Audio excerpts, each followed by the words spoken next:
go. Going live.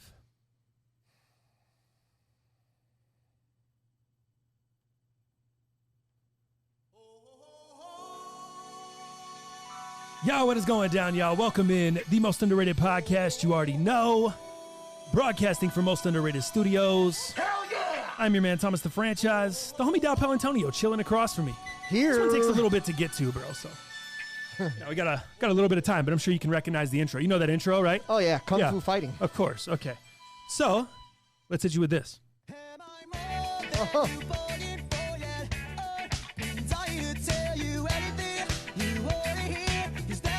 Ooh, this is a good vibe on a Monday.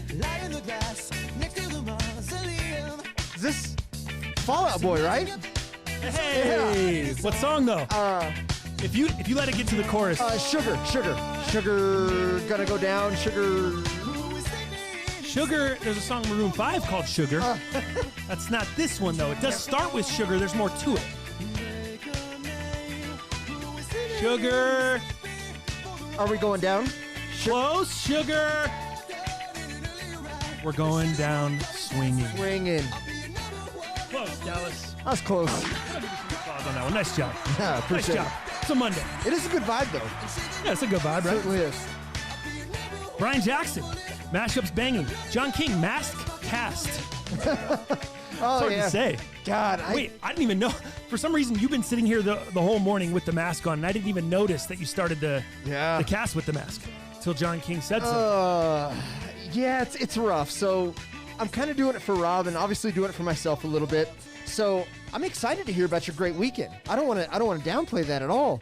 But Robin is very protected at a time like this in this pandemic, and she's like, "Hey, can you ask Zach how his weekend went? Can you just kind of ask him, hey, was he pretty protected? Was he not? Did he not give a fuck? Did his friends give a shit?" And I'm like, babe, I asked Franchise something like that. He is going to light me the fuck up. And here's why. She's like, what do you mean? I said, Franchise is going to be like, look, Dal, if you're scared, you don't want to do the show, let me know. We won't do the show. We don't have to do the show. We can push the show. And I said, babe, I'm not really ready to have that conversation. So I'm not going to ask like you would like me to and be like, hey, so how was the weekend? How was everything? How did you have fun? Did you use your mask? Like, I'm not going to do that because he's going to come at me and say, dude, what do you want to do? Are we doing the show or not? I wasn't prepared for that. So I'm masking up for her, a little bit for me. Who knows? But I'm anxious to hear about your mask. And maybe it'll sound so great that I'll take the mask off. I don't know. That's where I'm at. I didn't even, for some reason I didn't put it all together. No, I don't think I would have, I don't know, I guess depending on my mood, but I don't think I would have hit you like that. I probably would have, I would have, if you would have got like into detail, hey, what did you, I would have told you exactly what happened. Yeah. I kicked it with two of my best friends over the weekend. Right. We literally sat, my homie Dozer, congratulations to Dozer. It's my dog since 6th grade. I've known these two fools since 6th grade. Two of my best friends in the world. One of them lives in Texas now. One of them lives up north, Fort Collins area, that area. He just bought a crib. Nice. So we literally went back and forth from his house to my boy Diaz's brother's house, who lives up in Greeley. Dozer lives in like northern Windsor. I don't even know. It's Severn. I don't know what it's considered. It's like 10 minutes away, for sure. bro. So I mean, it's back and forth. So we literally just went back and forth between those two houses all weekend. There was no crazy going out, or we didn't go to any Halloween party. No strip clubs, no bars. Halloween. No, none of that. I mean, I'm not, So, but you have to understand where Robin's coming from. Her and I, we didn't even leave the house. We decorated cookies together. You guys did? Yeah, we did. Halloween? Yeah, it was actually pretty good. Did you stay locked to my No, story? I was off the grid this were off weekend. the grid. I apologize too. I didn't even get, I left after the cast yesterday. I didn't even get timestamps or anything up for people. People were blowing me up mad, but sorry, bro. Can I live? That's all. So yeah, I didn't, I was so off the grid. Gotcha. Cookies. Yeah, so Boo, little Snapchat icons on the cookies, little little Halloween, couple pumpkins. We did, What? but it was a kit that we had to buy for like $30 or whatever. Because Robin and I, dude, we usually host parties. You know that. You and me have came through. Yep. Where we've done the beer pong, that whole thing. Mm-hmm. This year's a little different, obviously. So we were like, man, what can we do? And then cases, dude. I don't know if you just saw the recent reports. Over 3,000 new cases yesterday in Denver.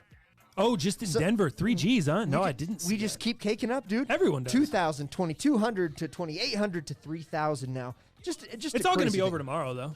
I know. I can't wait. It's all going to, I'm being a sarcastic piece of shit. I'm just being a moron like all these people I hear. That's like, it's going to be over when the election's over. Don't worry. Yeah. Cases are spiking. It's just going to disappear. The next week. pandemic is going to be gone. Well, right. Tomorrow. Yeah, so we decorated some cookies. That's all we did. So we didn't travel house to house. We didn't hang out with any friends. Dude, we haven't even gone to any restaurants with patios lately. We're just trying to stay away from that. It was funny. Joe Rogan's assistant, I forget what his name is, but Jamie got COVID. And Jamie is kind of like the production for Joe Rogan. He kind of does the back end stuff. And they have tracked it down to him going to a patio, outdoors restaurant, eating with his girlfriend. And he had COVID. It shut Joe Rogan podcast down for like a week. And, I saw that for a week or a couple weeks, and now I'm confused because it says you can find their shit on Spotify, but it's not exclusive? Because I still see it being put up on YouTube? I know. Wasn't that the whole thing with this deal? It was an exclusivity deal with Spotify? That's what I thought. Does that not kick in until a certain point? Maybe the chat will let us know. But I was confused by that. So I don't know what's going on, but about with that podcast. But yeah, I saw they did shut down for a few weeks, just like we had to do. I mean, we shut down with it as well. So I mean, I thought we were gonna have to shut down today. Did you? But we're pushing through it. I think it's important. I told Mia this morning. I was like, hey, she's like, well, are you guys still doing the show? I was like, if Dallas doesn't want to do the show, I was like, I feel like I can't. We just missed a bunch of shows. Like I can't miss another show. I'll just go sit in there by myself and talk to the chat for an hour. I guess like run down some normal shit. But that'd probably been pretty fire. I was like, I mean, I'm not gonna. No, and I was never, regardless of what you said, I guess maybe, like I said, it depends on my mood. I don't want to rule out altogether that I would be just a dick. Yeah. But I don't think I would have just been like, all right, like I got to respect how you feel, especially since, like I said, we just shut down the show.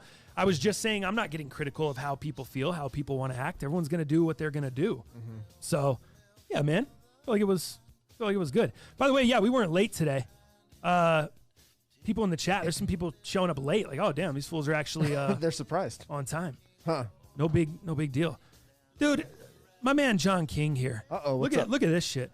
Can I get all I want is a state of Michigan football segment today, Doug? Why we don't need to waste any time on that stuff? Why would we waste everyone's time with that? Do you see that 21.5 point underdog lost or favorite lost the game? I did. At home. I did. Michigan State. Embarrassing. There's no point. I mean, are they even trying to win at this point? I have no idea, John. But I want winners, guy. Yeah. I mean, come on. Winners. I want people that want to win. I want winners, guy. Winners only. Can't do it. Winners only. I want winners. I want winners. And Michigan's not trying to win right now. Just doesn't feel like they're trying to win. So we don't need to waste everyone's time with that. Mm-hmm. We don't need to bum everyone out with Michigan, the state of Michigan football. I guess it's not really bumming you out. But, I do think it's going to be Ohio State, Alabama. Ohio State's good, dude. I don't know if you've been watching any college football.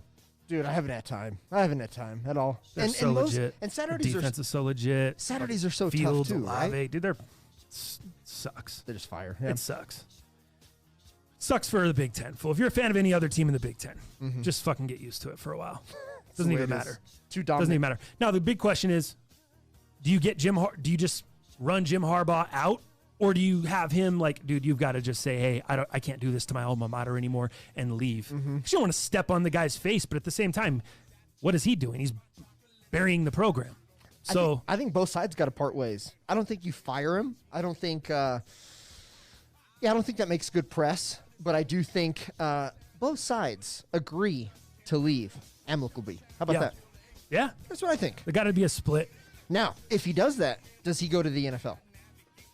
I don't know. Like an offensive coordinator, maybe a defensive coordinator, and then, 2 years after that, he's a head coach again? Dog, it just sucks because this is like the real first place he's failed. Right. When he started coaching, remember he's Stanford. He built that program up all crazy. Mm-hmm. Obviously, the 49ers took him to the Super Bowl there. And then this has just like been a dumpster fire. And I don't know, it's all Harbaugh. I mean, Shea Patterson was terrible. I think he was a terrible fit. I didn't like him as a player. And now to come out the way you do last week, like, especially because you would think that they have been just smacking Michigan State over and over and over the past 5 years. You would think that they've just been clowning them. The way they came out yesterday, confident, like they were just going to stomp them into the ground. I know Michigan State looked like shit last week, but this isn't last week. This is this week. And they just came into your house and beat the shit out of you guys. And it looked like they had been clowning Michigan State forever, the way they came out. Shit was embarrassing. Anyways, yeah, we don't need it. You don't even get me on that, John. It's terrible. Absolutely terrible. How about that knockout by Gervonta Davis? A real fight this weekend. Did you see that? Boxing. Didn't. The uppercut. Nastiest uppercut. Yeah. Nasty, bro. Huh. Yeah. Nasty. Put him out. You need to follow at Sports Plus Life on Instagram if you didn't see it. I I've just seen it there. But, yeah, how was your weekend, bro? Besides Christmas cookies, besides Halloween. You know I don't like Halloween. I'm not a Halloween fan. I'm happy that it's over. I love when it clicks over to November 1st. I'm just excited for sure when the calendar clicks over because I'm like, yes, not to deal with October or Halloween anymore. Even though I'm oranged out today because the Broncos got that dub. That was a sick dub for sure. That comeback.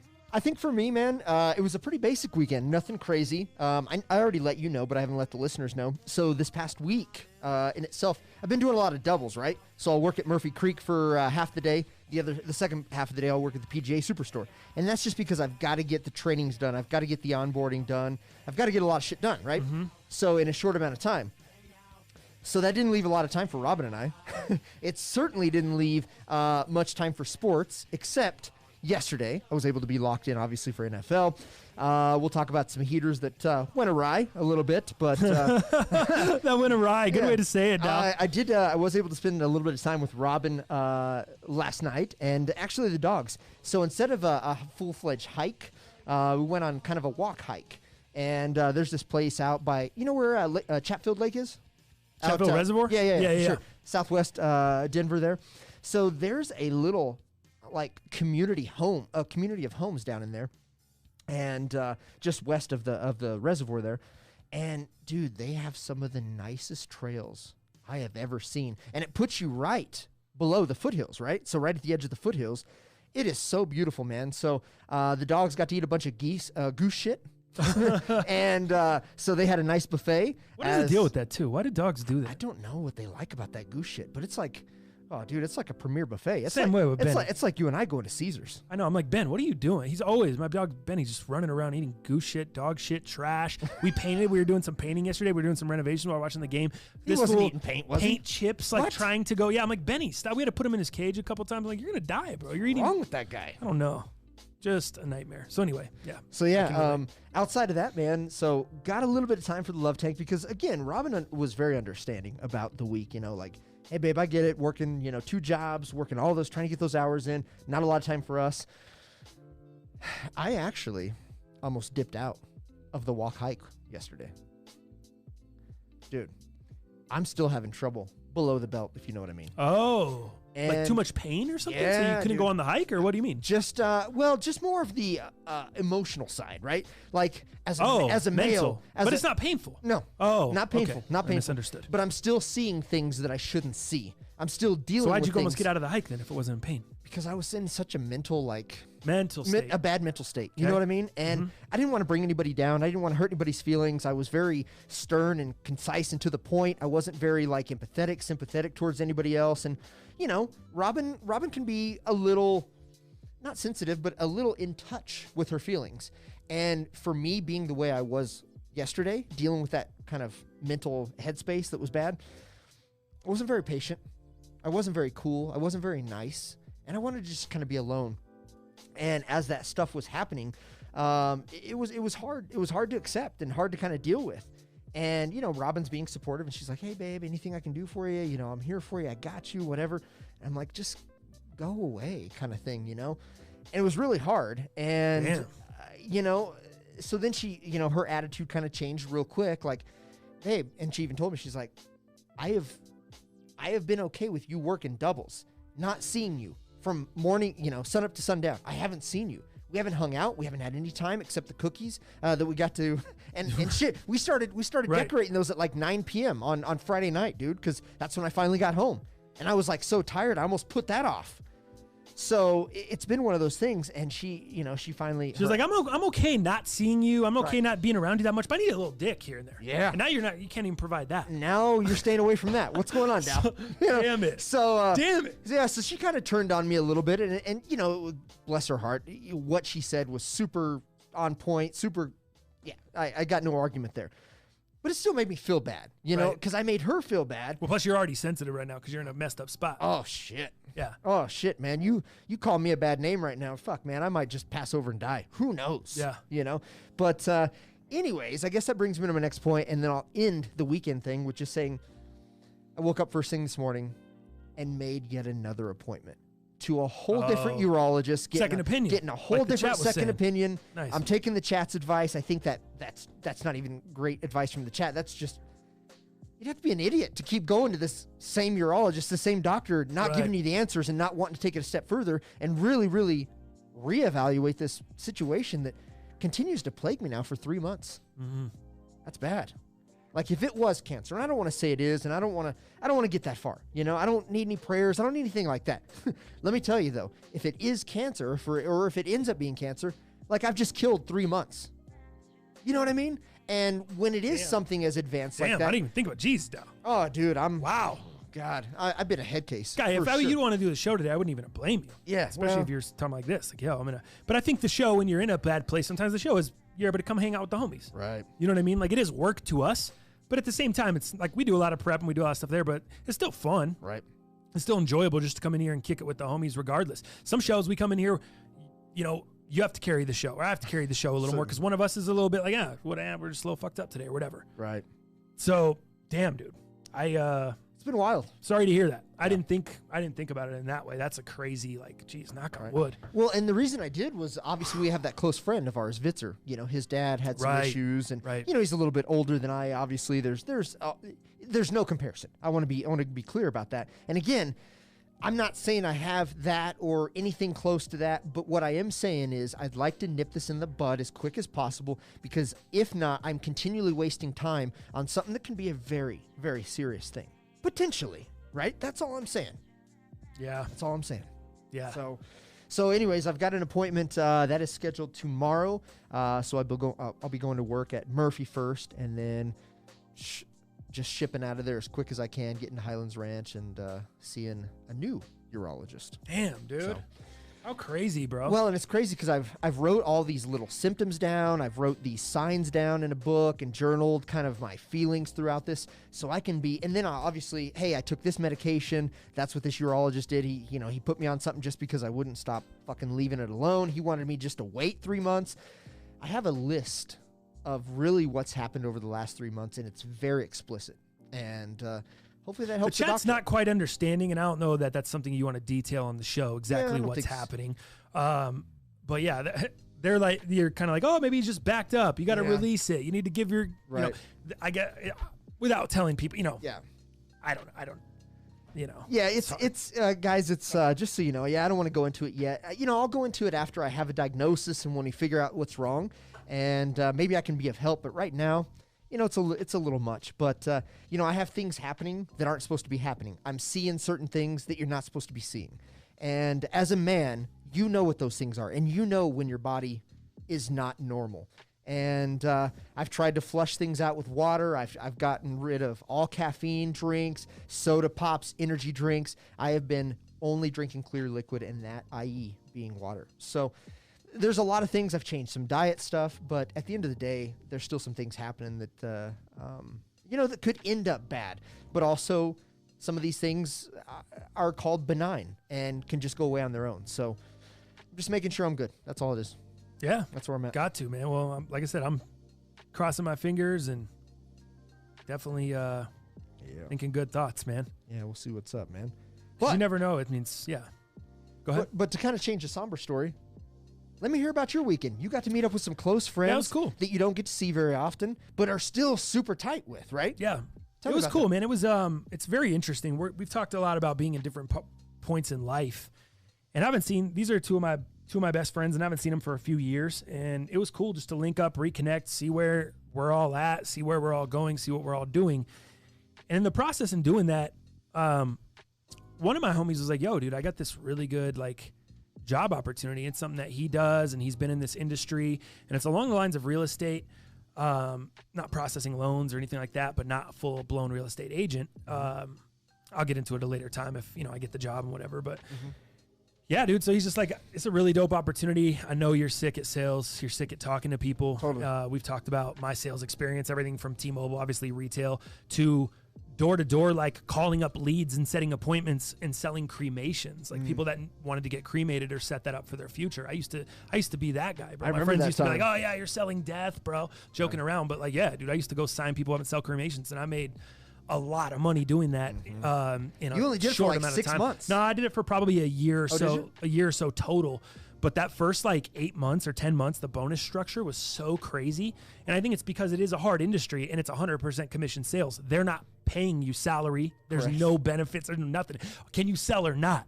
Back to the wall, sink or swim. You ain't got no death benefits, but you're selling Right. death benefits. Yeah. And that's why they give you such a good commission, because it's like, and such a good bonus structure when you first start, because they're like, oh, it's hard to get it a little bit. It's hard to get the hang of it first. And so if you do well, we'll reward you. I hit every bonus possible, dude. Like I just crushed this bonus sick. structure, just killed it. And this, like, that's what I was seeing with this new job in a similar way. And it's really hard, man, because I'm in such a weird spot. Like we talked about moving to pursue this media shit, to go to a smaller market, to grab a radio job in a smaller market, and then move to a little bigger market, and then hopefully be able to come back to Denver. But it's going to take, 4 to 6 years or so to do that. You got to move to a few different cities, work there, and then move back. Right. And whether, whatever you decide. If I decided to go work at a news station and be like a sports anchor in a small news market and then move my way that way, back to Denver and try to be a sports anchor here, go down to ESPN, do radio, any of that shit. That's all stuff I would love to do in my dream, but that requires moving. There's just a lot of moving parts there. There's so much more to it.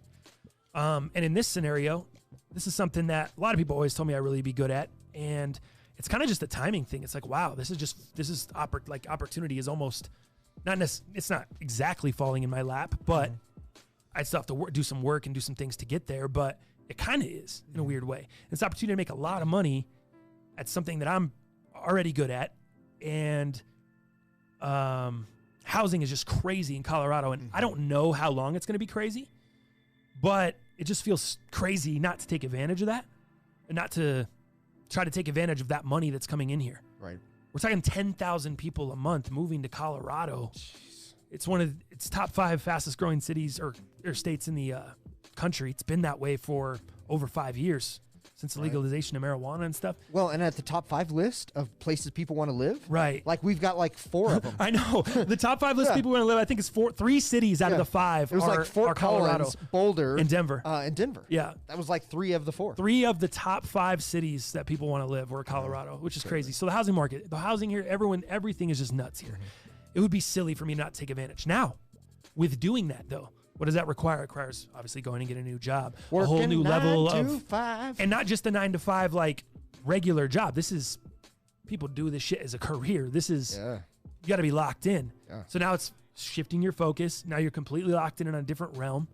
And it's not to say that I wouldn't be locked in here, but it's saying I'm gonna have to switch the show and do the show. We can only do the show once a week if I take that job. Which kind of, maybe we've been staring down the barrel anyway, because you're now working 2 jobs, all this stuff. We're still making it work two days a week. And I'm not saying that'll be tomorrow. It might be in a couple months though. So I'm just letting you guys know, man. It may be a shift in the show. It may be just once a week on Mondays or Tuesdays, or it may be Thursdays, Fridays. God, how long is that my show? days off would be Thursday, Fridays, or Monday, Tuesdays. Right. With that job. How long would that show be? Shit. 4-hour show? 5-hour show? I don't know what's going on. Oh, man. 1 day a week? Yeah, I don't know. When we're doing 2.5 hours, 2 days a week? Right. Holy right. shit. But yeah, so that's something I'm looking at. So that was part of the weekend, and that was so cool. So that was like so much of the talking and the conversation between us and just catching up and like how that would work out. And then the opportunities that come from that to run our own like property management company, to have our own business where we're renting out our own properties. Yeah, bud. Because working for this company, they're in other states, which real estate's obviously a lot cheaper in other states. Just be able to pick up properties, rent them out with the 3 of us together, having more capital, all 3 of us, there's just more, it's just opportunities, dog. And it's like, at some point, as much as I love the show, you got to do whether it's me moving on to move somewhere and do radio and scale the show back a little bit, or it's taking a job to scale the show back a little bit. Either way, the show doesn't have to get scaled back because of career opportunity. Yeah, totally. Either way, either choice I made. You guys are going to own your own timeshares and be able to rent them bitches out. Airbnbs and shit. Airbnbs. Dude, Airbnb is crazy. Right? So crazy. Is it still crazy right now with COVID? Depending on where you're at. Right. Depending on where you're at. One of my friends. Seems kind of pretty safe if you're just taking your, immediate family to an Airbnb. You're isolated. Right. Well, one of my friends, the one that lives in Texas, he already runs a rental down there. Mm-hmm. Him and his parents manage a rental property, a couple rental properties down there. So we're just thinking about buying a couple spots down there, having him work that. And then, we can take trips down quarterly, use it as write-offs for the business. Sick. Have it all. Yeah, there's just so many good things, dude, that came out of this weekend, and great conversations and grown-up shit going on. Like, just feels good to... It's like grown shit, and it's cool because those are two people that I've seen grow. Yeah. Those are two people I've known since 6th grade. Like, we've all seen each other go from boys to men, from playing basketball on the court in middle school, getting ready to slap box because we thought fouled each other, to not being friends 3-4 months over a game of Madden, punching each other in the face, to nearly wrecking cars, ski trips, parties, everything, bro. I mean, we did everything together. Like, we've been a part of each other's lives at every step of the way. Us three, and then my homie D's little brother too. And he's a couple years younger than us, so he's not, he hasn't been around for every single little thing, but he's been around for a lot of it too. And so we're all just super close, man. It's cool to see him having a family now. It's funny because me, Diaz, and Dozer, my two homies, none of us have kids, nothing like that, no families. And Cito, the little brother, the one that's a couple years younger than us, he's got 3 kids, wife, crib, it's crazy to... Did the damn thing. Right. It's just crazy to look back and see it all that way. Right. But yeah, it was great, man. It was a great weekend. There was a lot of that, and then there was just a crazy amount of video games. FIFA and Madden. I haven't played for years. Yeah, dude. And we got right back on, dog, and it's just, when you get back together, you know how it goes. If you guys live in other states, or if you have old friends from school and you still meet up with them or whatever, even if you've changed or if you've grown or your maturity has grown, you still become the same immature idiot. You revert right back to the same shit you were doing before, like as a kid. And it's so funny because you just go right, you all pick up exactly where you left off. Like Dozer was saying, he's like, dude, I don't know how long it's been since I've said fool like this much, because he's professional. He's in a professional environment, professional career. He's like, I don't use that vernacular on the daily. And I get it. But then when we all get back together, it's, full. What are we doing? Full, really? Full. And it's just, that's us, man. And it makes me so happy. I just had the greatest time, had the greatest weekend. And the last thing of it, we always got in trouble as kids by my parents, Dozer's parents, D's parents. We always got in trouble for whether it was being late somewhere, hanging out too long, them not knowing where we were at, different shit. So elementary school, we'd be playing Sega Genesis, Madden 94, 49ers versus the Cowboys, because if you were anyone else on the game besides Cowboys and 49ers, I mean, Troy Aikman, Emmitt Smith days, Steve Young, Jerry Rice, you're not, if you're anyone else, you're losing. So it was Niners versus Cowboys all night, every night, or on the weekends, and it was Sega Genesis. We'd be up 4:30 in the morning, 6th, 7th, 8th grade, and his mom be coming down every hour. Like, you guys need to go to bed, you guys need to go to bed. So we were always getting yelled at. Sometimes we'd leave the house, or we'd go over to someone's house on Friday, not go home all weekend. Our parents would be calling us, trying to get a hold of the other family. Hey, is he over here? I'm trying. And we would not be answering the phone, just being, kids. But that's what we did.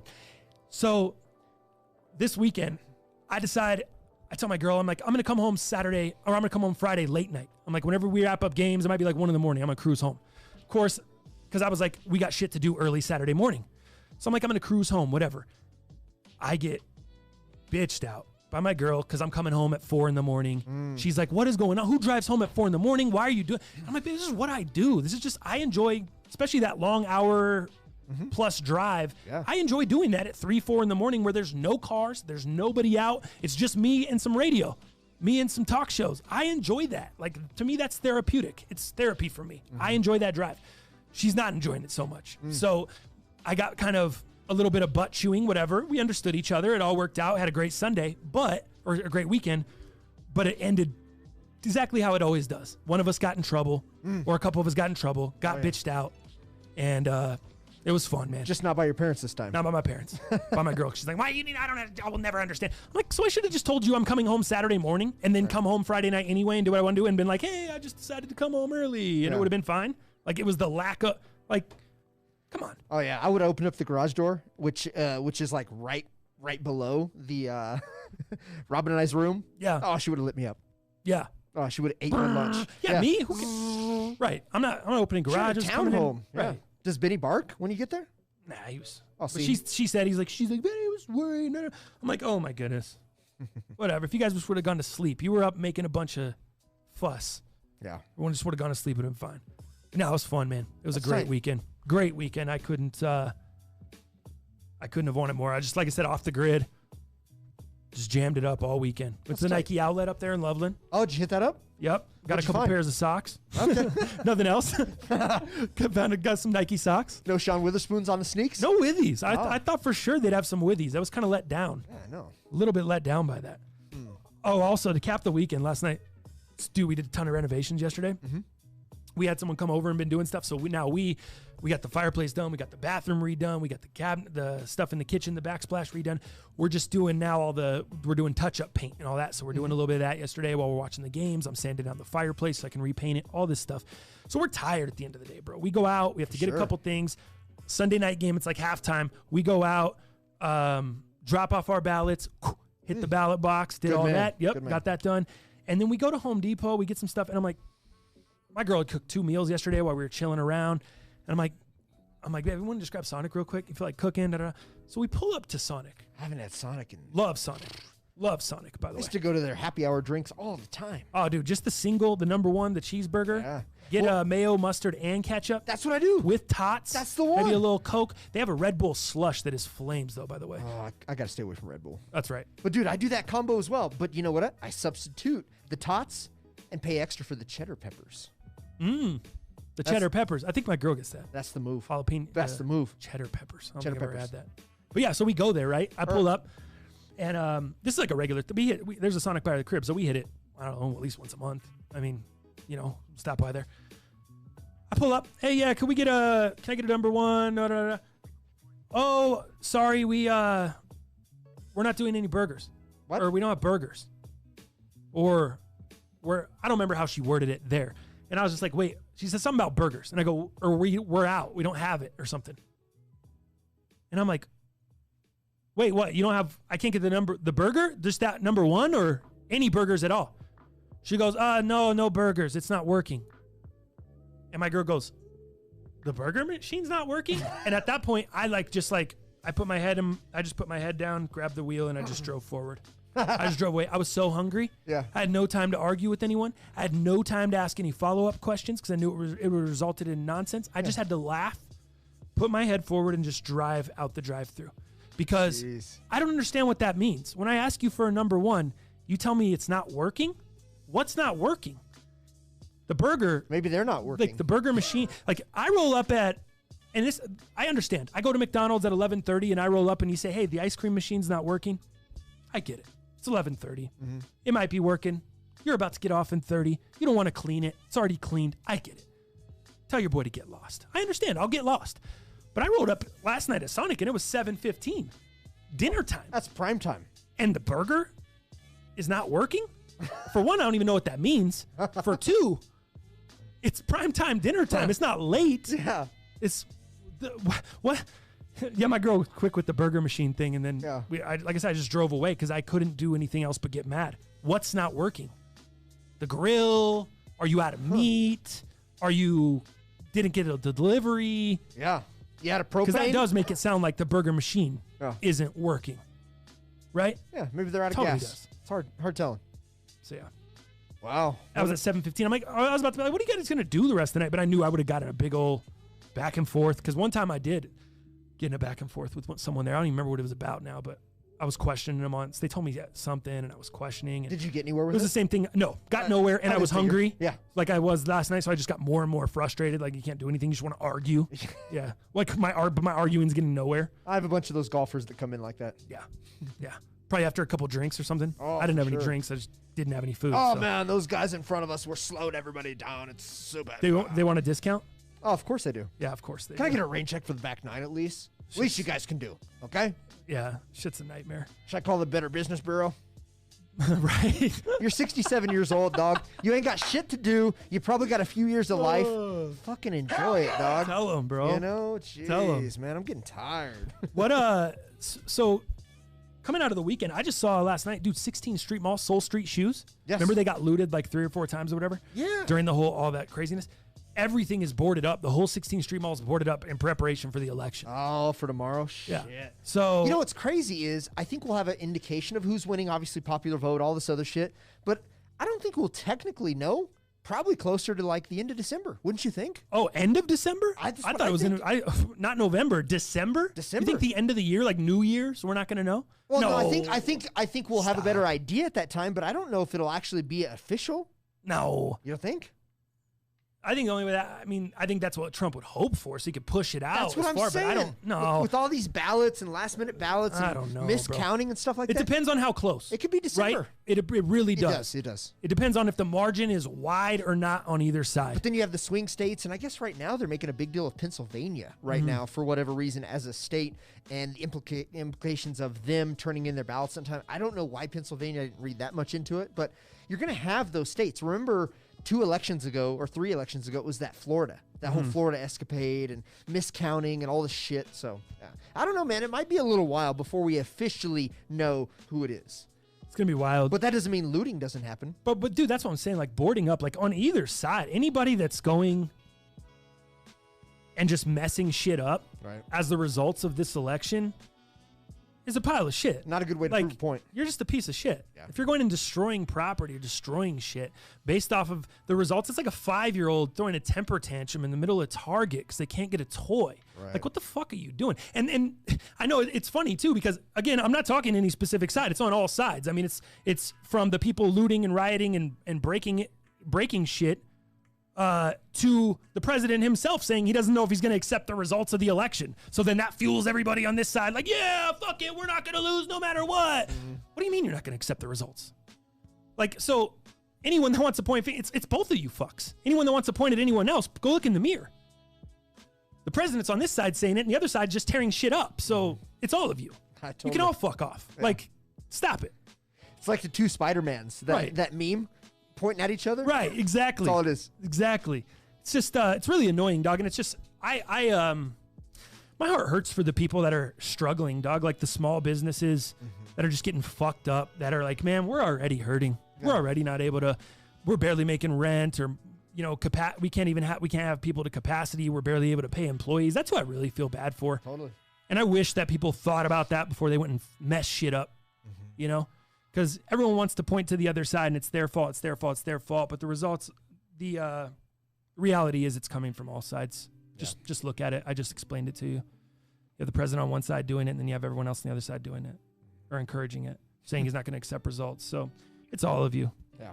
Politics are just trash neighborhood. Exactly. Eli Soto. That's why it's fucked both of them.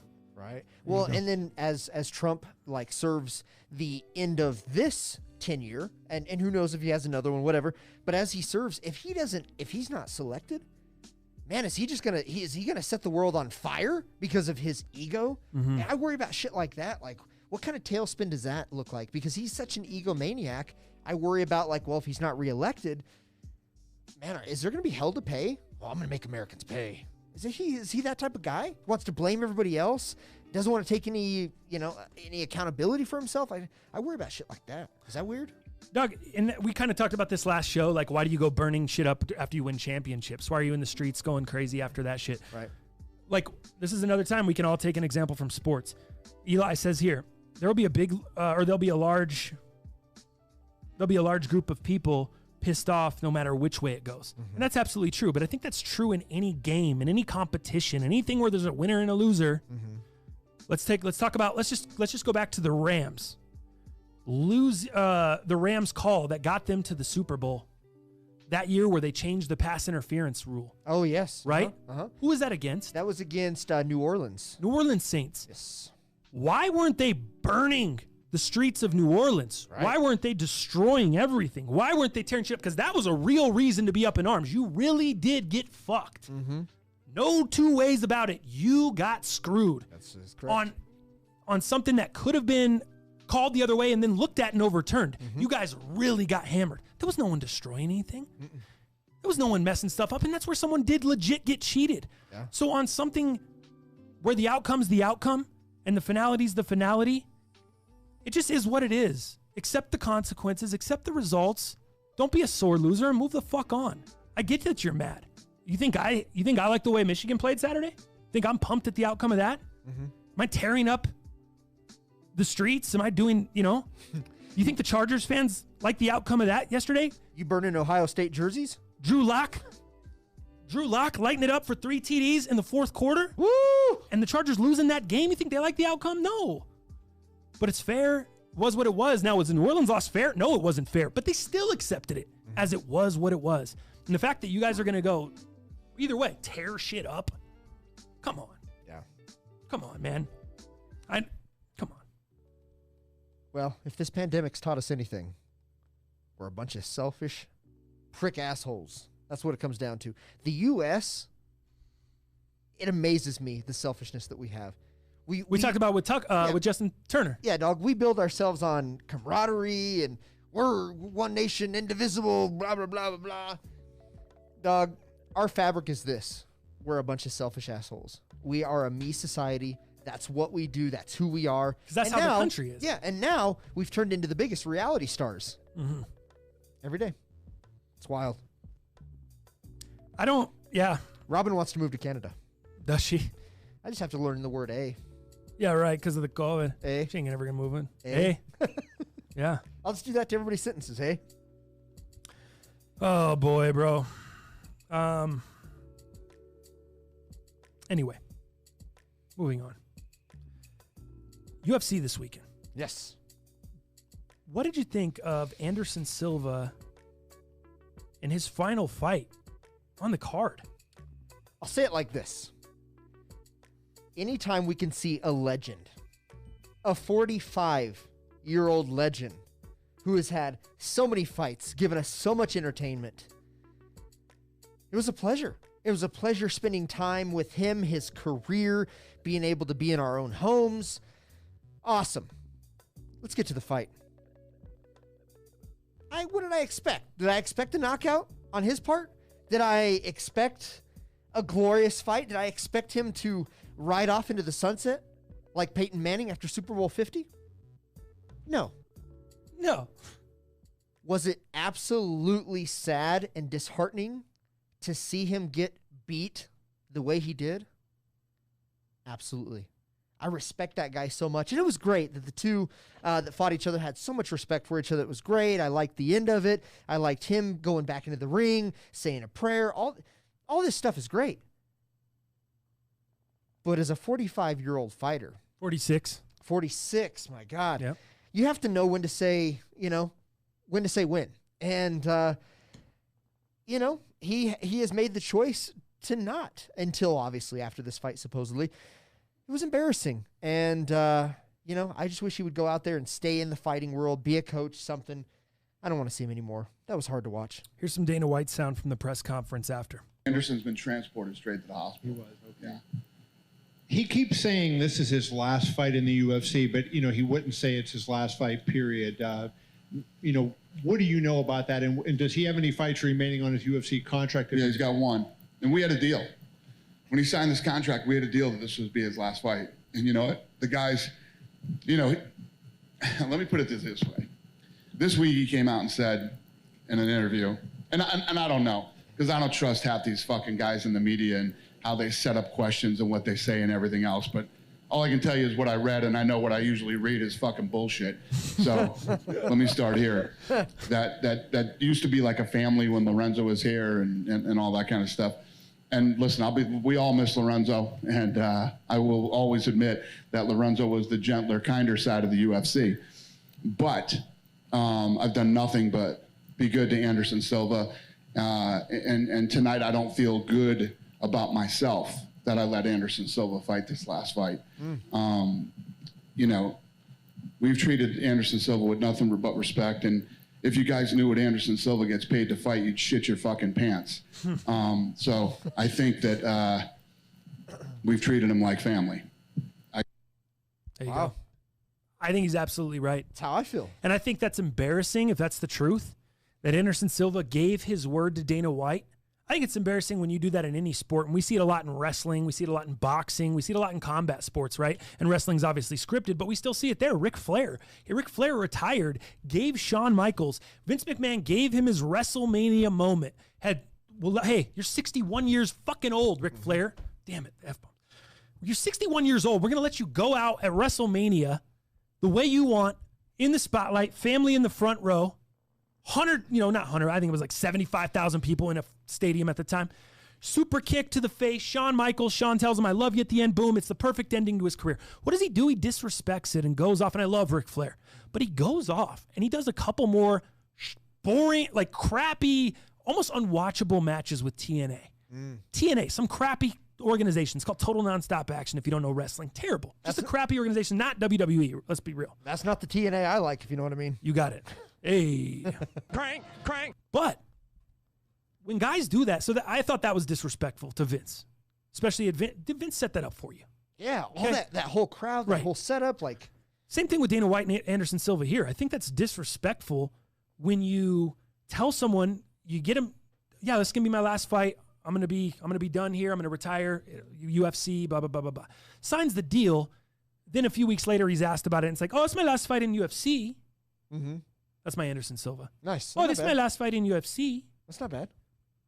But then it's not going to be his last fight, period. He leaves the door open. He may go fight somewhere else. And it reminds me of the Ric Flair thing. Like, it just reminds, you're going to go to a non... Bellator? Yeah, a non-UFC, not a big company. And for what? That's where the disrespect Because there comes will from. be companies that will pay him to come in. Bellator, I'm trying to think of the other one. Slipped my mind. But yeah, Bellator is obviously there.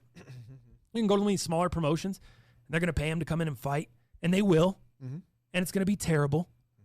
Dude, Dana White said in the fight that there was 11 total strikes thrown, or said in the press conference, 11 total strikes thrown or some shit like that. That's god awful. That's so How do you get away with that, dude? On a headliner? Yeah. You shouldn't. Like, you shouldn't. and I think that's why Dana White's obviously, super pissed off about the whole thing. Let me see if I have. Let me see. Rich Franklin, great when he was in his prime. And This is him giving Anderson Silva some kudos, Why do you think he was so good in the UFC where, he was on that upward trajectory, but he seemed like when he got to the UFC is when he finally just hit the big time? Yeah, he could do things to people that other people couldn't. He was almost impossible to touch. He would be just on the end of your punch where the leather might just touch you a little bit, and he'd come back with a combination that would either knock you out or almost knock you out. I mean, he used to do some fun stuff. What he did to Vitor Belfort when he fought Vitor, what he did to Rich Franklin. Chris Lieben at the time was undefeated and had an iron chin. Remember he came Chris in and Lieben? made Chris, Yeah. Chris What about Lieben the looked like he Forrest had no Griffin? chin. Love Forrest Griffin. What he did to Forrest Griffin when he went up to 205. The list just goes on and on of incredible things that he had a messed up rib. The Chael Sonnen fight goes the whole way, and then he submits him, with a couple minutes left in the fifth round. Just legendary fights that Anderson Silva's had here, when he was in his prime. I just wanted to play that clip. I mean, the dude is a legend. Mm-hmm. I just don't like that. I'm not trying to shit on him. I just don't like that two-faced approach to the career, especially for a company that, like Dana White said, has treated you like family. Yeah. They've paid you crazy amount of money. That would make you shit your pants. Yeah. From Dana White, it will make you knew what he got paid to fight, you'd shit your pants. And he's still paying him crazy money at this stage. Mm-hmm. And that's why he feels so bad about it. Because those 11 total strikes thrown in a main event fight. And he said Uriah Hall, he crapped on Uriah Hall in the presser and said he shouldn't have been out there either. Mm-hmm. That guy, he's like, you got to throw more. There's people in the UFC that are going to, and in this division, that are going to push forward and put both of those fools out in the first round. This thing shouldn't even got.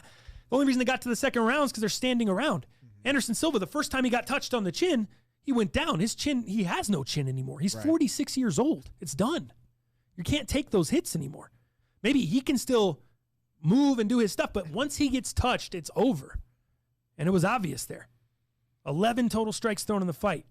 That's wild. Ugh. In a main event UFC. Yeah, is that disgusting or what? Yeah. Bryce Mitchell versus Andre Touchy-Feely. Did you see that one? No. Dude, Bryce Mitchell. That guy's a G. Camo shorts and all. Yeah, he got those approved, right? Yep. Yeah. Got him approved and came out, got the dub. Mm-hmm. Decision, correct? What's that? Decision. Yeah. Was that unanimous decision? Decision. It was unanimous. Okay. Yeah, was unanimous. Did you see his presser afterwards? Man, he did quite a PSA. What'd he say? For anti-masks. Oh, really? Yeah, he's like, because I think he's from Alabama, right? I have no idea where he's from. I know he's just an up-and-coming. Everyone's on his dick. So Thug Nasty. Yeah, dude. So he did this big PSA. Thug Nasty, Bryce Mitchell. He was like, yo, man, he kind of has that little raspy voice. Yo, man, I was driving around the other day and drove by a school and these kids. During his after he just won the fight, he said this? Yeah, dude, all beat up. He's like, I just want to take a moment here, and it's probably not gonna. People aren't gonna appreciate it. Should have told me to pull this out. Oh, it's great, dude. And then he's like, it was a PSA for anti-masks, right? He's like, I'm tired of seeing kids wear these masks. It just makes me upset. All they're trying to do is play tag. All they're trying to do is go have fun, you know. And I just don't get it. And these small businesses, you're telling these small businesses to close up. You're requiring them to everybody to wear a mask in their business that they own. Hey, I pay taxes, right? Yeah, I pay taxes. He's like, I got a voice. Let me get my voice out. This is my opinion. This is what I think, you know, and just goes on a rant, dog. Crazy.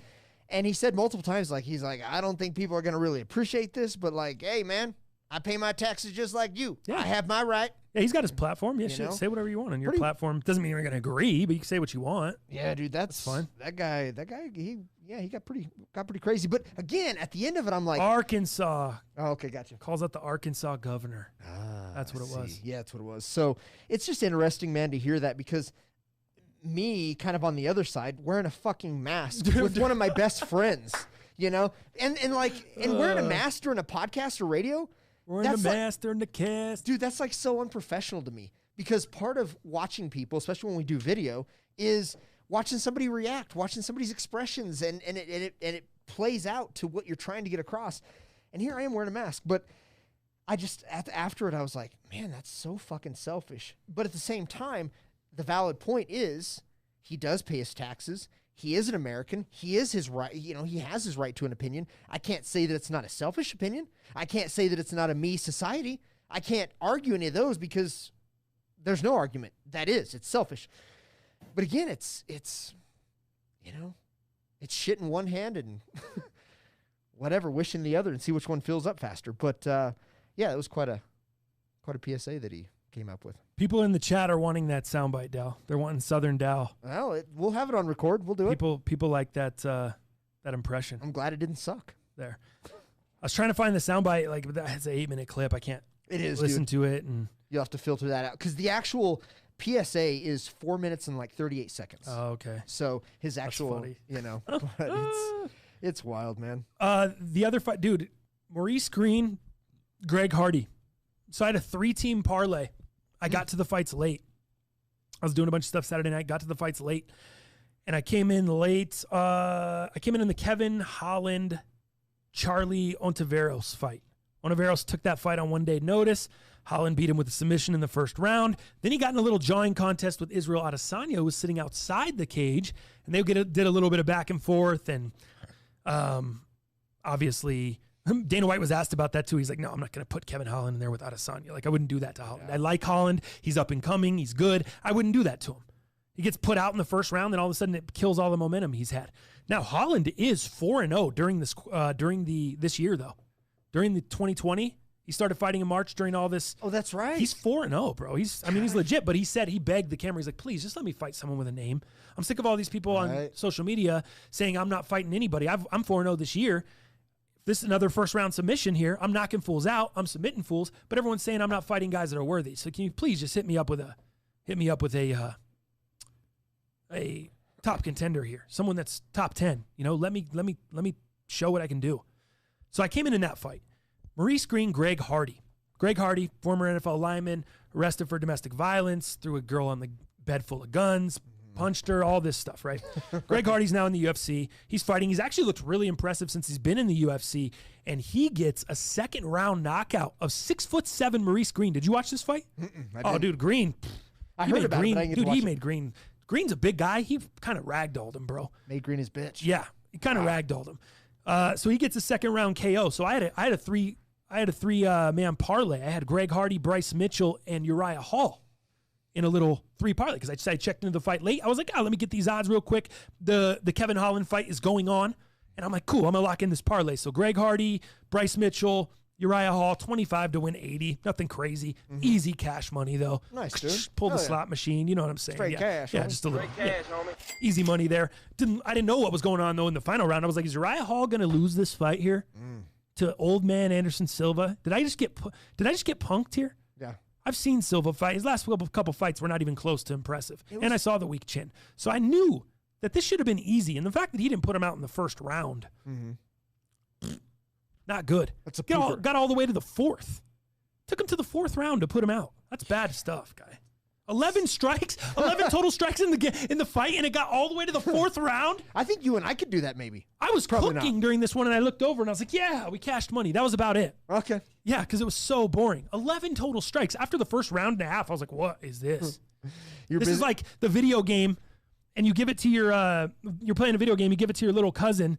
He doesn't really know what to do, and his controller's unplugged. So he's mashing the buttons. His fighter's not doing anything, and then I'm throwing something here and there. Yeah. That's how that looked. You're playing Xbox at Thanksgiving with your little cousin. Man. That's how that main event fight looked. Awful. So, yeah, that's how that went down. I made a little bit of money. Nice. Made a little bit of money Saturday night. Could have been 1,000 times worse. That's tight. 1,000 times worse. Did you watch it with your boys? you were No, at I was home. back. No, you I was were back. That's right. Yeah, I came back. All right, let's do this. Let's do some NFL. Actually, let's do some sports headlines. Do you have that John Jones video? Yes, I believe I do. Let me put a little bit of music in the background here, dude. Let me share with you guys a couple of stories here. We'll do some underrated news and then some NFL headlines, and we'll go into the Heaters recap. You tell me when you want me to hit play. All right, so John Jones, UFC fighter John Jones. I'm not sure if you guys heard. There was someone attempting to burglarize his home over the weekend. You know where John Jones lives? Yes, I believe he lives in Las Vegas. No, Oh, Hold you on. had it. You said the first little bit. was it Vegas? No, I thought you just said we're going to say Albuquerque. Albuquerque, yeah, New There Mexico. you go. Yep. Anyways, John Jones at his crib, and go ahead and roll the footage. So he posted the security footage on social media. So it shows a guy. This is not John Jones. This is a guy walking up to John Jones's vehicles. This is his driveway. And this gentleman is walking up to his vehicles, going up to, it looks like a BMW. I don't really know. It's dark. And he opens the door. John Jones has got his shit unlocked, I guess. Yeah. In his driveway. So the guy opens the door. He's rummaging through the car. It looks like maybe he's looking for keys or trying to start it or looking for valuables. I'm not sure. Cocaine. He's looking for cocaine. But then he leaves the car and he hears something. It looks like he kind of gets spooked. And he goes over to this truck. Yeah. I'm pretty sure that's John Jones's truck, not the guy's truck. Actually, I'm positive. Right. So he goes in there. And the keys must be in the car I see it. because, maybe the truck lights up without the keys in it. Maybe the taillights come on. I'm not sure. But either way, John Jones opens the garage door. This guy takes off running. Jones has got a shotgun. He's chasing him. Oh, He's chasing wow. him on foot. Now, what you don't see is they run off camera there out of John Jones's driveway. You see John Jones gives chase. He says he owns the shotgun, and he caught up to the dude pretty quickly on foot. He says in an IG caption that he ended up going up to the guy's car, tapping on the window with the muzzle of his gun. And to us means, you know what that means. He caught up to the guy, and then he put a gun in his face. Yeah. You know, I doubt he just, hey, Sonny. Yeah. What are you doing there? I guarantee he was right in his grill. Yeah, totally. That's not on camera, so we don't know for sure. But John says, next time you try to rob someone, make sure you're fast enough to outrun them. John went on to say he's smart enough not to gun someone down who's retreating, while also warning young people that material possessions aren't always worth your own life. So there you go. Guy didn't get away. Looks like the cops showed up. Jones held him there at gunpoint. Cops showed up, took the guy away. That was it. That's the end of it. Wow. Moral of the story, dude, that guy is so lucky that's all that happened to him. For one, he's lucky he didn't get shot. But for two, forget getting shot. When Jones catches up to the guy, he's lucky he doesn't put him in some kind of crazy submission or break his arm real quick or just straight put him out of his misery. Oof. What would you rather take, a shotgun blast to the back running away, or John Jones actually catching you and then just doing whatever he does? Yeah. Muay Thai style, no control. He's in a state of just rage. Yeah, take me out. What would you rather have? Give me the quick. Give me the quickness. Take me out quick and I'm done. Shit. I don't want that guy looking at me in my eyes. No way. No way, fool. But yeah, at least he didn't shoot him, because it could have been bad news. Shooting a guy. Yeah. Even if he is. Now, does that count? What's the make my day your law? I know that's in Colorado too. Is that even going in New Mexico? I think they have to actually come into your house. Into your house. If they're on your property and you bust caps, no good. Especially if they're running away from you as well. It's not good. There's some. If they're on your property and they're running away from you on your property and they were just in your vehicle, you can't fire a shot. I don't think so. I think in Colorado it's in your house. Okay. Without any charges, you can fire a shot. Correct. But you may get some charges there. Yeah, I'd say I'd rather just take the gunshot to the back too. Just put me out. Put me out. You know John. that you're probably getting killed right away. Shotgun blast to the back. Yeah. Instead of getting the triangle chokehold. Yeah. I'll pass. Yeah. From that guy. That's scary. Dude, that was so I thought that was interesting. John Jones over the weekend. Next story. Do you know John Lester? Do you remember John Lester? Yeah, the pitcher. MLB pitcher. John Lester? For Red Sox for a minute, right? Yeah. Now he's with the Cubs, but his Cubs' future is uncertain going into this year. Totally. The 36-year-old pitcher is expected to get a $10 million buyout and hit free agency this offseason. So as a thank you, how cool is this? As a thank you to Cubs fans over the past 6 years, he's buying the first round of beers in the Windy City this weekend. Oh, wow. He tweeted out, regardless of what's next, I want to say thank you to fans the past 6 years. So this weekend, 10:30, or I guess this past weekend, 10:30 through 11:1, I'm buying you all my favorite beer. Guess what his favorite beer is? It's one of the majors. Pabst. No. Coors Light. No, but it is light. You got the light right. Bud Light. No. Miller Light. Miller Lite. Right. Finally got it. Oh, whoops, my bad. Well, I think that works. It only took me 5 times. All you got to do is hit up Hopsmith Tavern, and they'll give you free Miller Lite. Just tell them to put it on John's tab. Wow. That's sick, huh? It's sick, but I don't know, man. During a time, I think John's doing a great thing here. Right. That's what's good about it. But I also think he's doing a shitty thing because I'm not going to go to the bar during a pandemic. Of course not. You're wearing a mask in the cast. I got my mask in the cast. I don't think everyone doubted that. So I think John's actually getting a pretty good deal too. A little positive press and a little bit of saving in his wallet because ain't nobody going to bars. Right. Unless you're an alcoholic. No, I don't know. Maybe people are. This is interesting. Yeah, so that's the end of that story. I just thought it was cool. But John King in the chat, you cannot chase someone down and shoot them. Yeah, that's what I was asking. Correct. So, but what if they came into your house, they were in your house, they grabbed something and ran out the front door, or they were just in your house, like your kid, and you don't what feel if they safe. Grabbed your kid? Yeah, and I don't think you're shooting if they have your kid in the arms. That's correct. But they grab something in your house, they're in your house, and they run out the front door. What then? That combines what John said. Can you shoot them then? Is it too late? I'm just asking. I'm not a guy that owns guns. I don't know gun safety. I don't know gun ownership. I don't know shit. So I'm asking you fools. Right. Yeah, I tell you all the time. I'm just idiot sitting here in front of the mic. Soon as they retreat, you can't shoot them, even if they have one of your possessions. Of course they're retreating. They stole my shit. I mean, what? Even in your house, he said. Eli, still can't. That's lesson 1, LOL. See, I'm trying to pick it up. See, I'm one step closer. I'm one step closer to my gun safety license. Gun ownership, here I come. Yeah. One step closer, baby. Here at Most Underrated, we certify folks.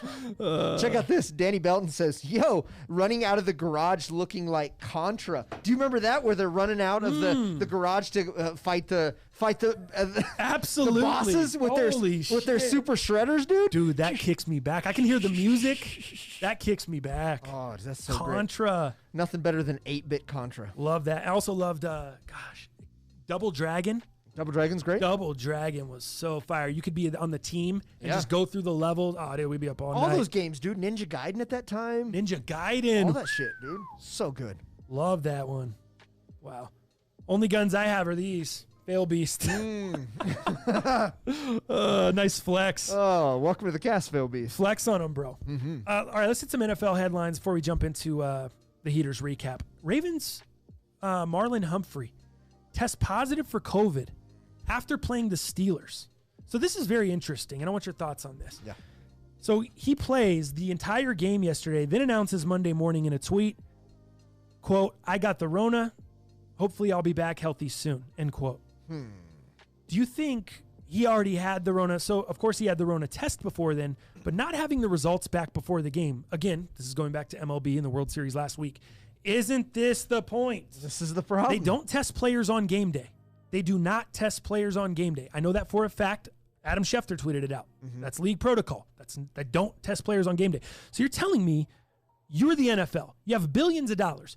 This is a very, very crucial situation to your business, having teams continue to play, knowing that you've already had some outbreaks, had some teams need to get bumped, and you're really running on, you're running with no net here. No safety net. There's not any extra bye weeks anymore. We've kind of exhausted a lot of that. So you guys aren't testing players on Friday and making sure they get the results before Sunday? Like, I just don't understand. I don't understand what's happening here unless the Ravens and Marlon Humphrey are doing something illegal and they're withholding test results, or their staff is. That's another thing. Is the NFL administering all these, or this individual team by team? Because if that's the case, are we letting players play with COVID? Just so we can, like, what are we doing? Obviously, it's a big game. It's Ravens Steelers. It's the biggest game on the slate yesterday. It's one of the biggest rivalries in the NFL. Man, what do you think? I'm wondering where the transparency is. I think there's an agenda, and I do believe that we can hide certain things. And for Marlon Humphrey, this is all speculation. Again, we don't know for sure. All we know is he tested positive Monday morning. To come out quite like that and just after the game, allegedly, they're hiding something. They had to. And I'll tell you, rivalry games, games of the weeks, they're moneymakers. And how are they going to cancel those last minute? How are they going to shut those down? Because, one, they don't have the ability to move anything anymore. I swear to God. You know what I mean? Regular season games, we're at a crunch anyways. People have had different buys. We've adjusted so much. To me, there's got to be some covering up of some details. That's what it feels like. That's my opinion. Right? That's what we feel like. The Steelers said in a statement, none of their Sunday tests came back positive, so they'll wait to see if anyone contracted it during the game. Pittsburgh is set to play Dallas on Sunday. Meanwhile, in a similar situation in Green Bay, did you hear not Aaron Jones, A.J. Dillon, their running back. He tested positive this morning as well. Same thing, Monday morning, and he played several snaps in the game on Sunday. Now, Humphrey played every snap, 100% of the snaps on defense for Baltimore. So now I guess we'll just have to wait. Since none of the Steelers are negative, we'll have to wait and see. I mean, what their tests say over the next couple of days. Yeah. Did anyone contract it during the game? And if so, we now know that this shit, the hitting and all the close and everything, they didn't have it before. They didn't have it Monday morning. Now they had to have gotten it during the game. Right? So, anyway, Packers running back plays several snaps against the Vikings on Sunday. We'll have to keep an eye on that as well. But the Marlon Humphrey situation, this puts him completely out against the Packers on Thursday night. They have to play the Pack. Quick turnaround. Remember, I said that in Heaters last week. That's why the Pack may be distracted. They got a quick turnaround against Baltimore, which they looked very distracted. They were very distracted. Get into that in a few. But, the Thursday night football game, Packers, Ravens, in the air. A little scary. Yeah. Kind of wait and see. God. Little wait and see action. Also COVID related in the NFL. Did you hear about this? Raiders' Trent Brown remains hospitalized after a botched pregame IV injection. So remember, he tested positive. They had the whole lineman thing against the Bucs, disaster. Trent Brown, apparently, what's with these doctors in the NFL? Remember Tyrod Taylor with the punctured lung? I do. Brown was rushed to the hospital before the Raiders took on the Browns in Cleveland due to a mishap with his pregame IV that caused air to enter into his bloodstream. What? Yeah, dude. air into his bloodstream? Air in the bloodstream is a serious and potentially lethal issue. It's a condition called an air embolism and can travel to your brain, heart, or lungs and cause a heart attack, stroke, or respiratory failure. Jesus, dude, that's crazy. Very serious matter. God damn. No joke. I think you had the best take on it, man. I think, is the medical staff in these agencies, are they opting out because of COVID as well? Yeah, did they do some like they did replacement We got the refs and bench? shit? Did they do some replacement medical staff because these people didn't want to be out there because of the COVID? Yeah, we got replacements. No Keanu Reeves up in this bitch. What the hell's going on? No Gene Hackman. Yeah, what's going Who on? else was in that one? What was that big song in that one? The Foo Fighters. No. There Goes My Hero. That's like during, was in that's Varsity during Blues the, as that's well. during the game. Oh, There's yeah. a big song where they're all dancing. Remember the Australian Oh. kicker and shit? It's like a yeah. big deal with that movie. What is that called? What song was that? Damn it. I Dude, was petrified. I kind of remember the Titans style too because they have one It was too. and I was petrified. Stand I by could my never side. live without you by my side. And now I spent so many nights thinking how you do it wrong. Yeah. How I stumbled. And turned out how I let it all. And now we're back on outer space. I turn around now. I don't know. That was fun though. That was fun. Hey, we figured it out. The song We did. may not have the title here. I will survive. I will survive. There I you will go. survive. Hey, hey. Yeah, there you go. I will survive. Neighborhood. In the chat, right on cue. It was actually right off cue because it was delayed, but that's not your fault, Neighborhood. You can only do what you can do. You can only play the teams that are in front of you. You can only watch the cast that's in front of you. That's when the stream came through. If it's a little delayed, that's what happens.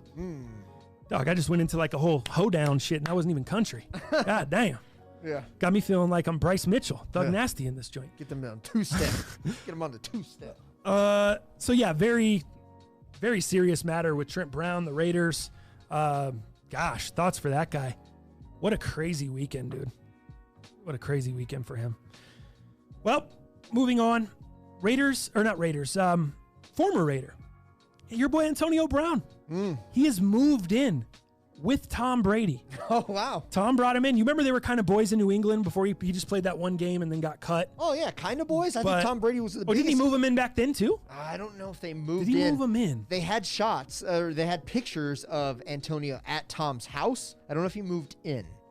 But this is an official move in, though. Yeah. This one? Okay. Yeah.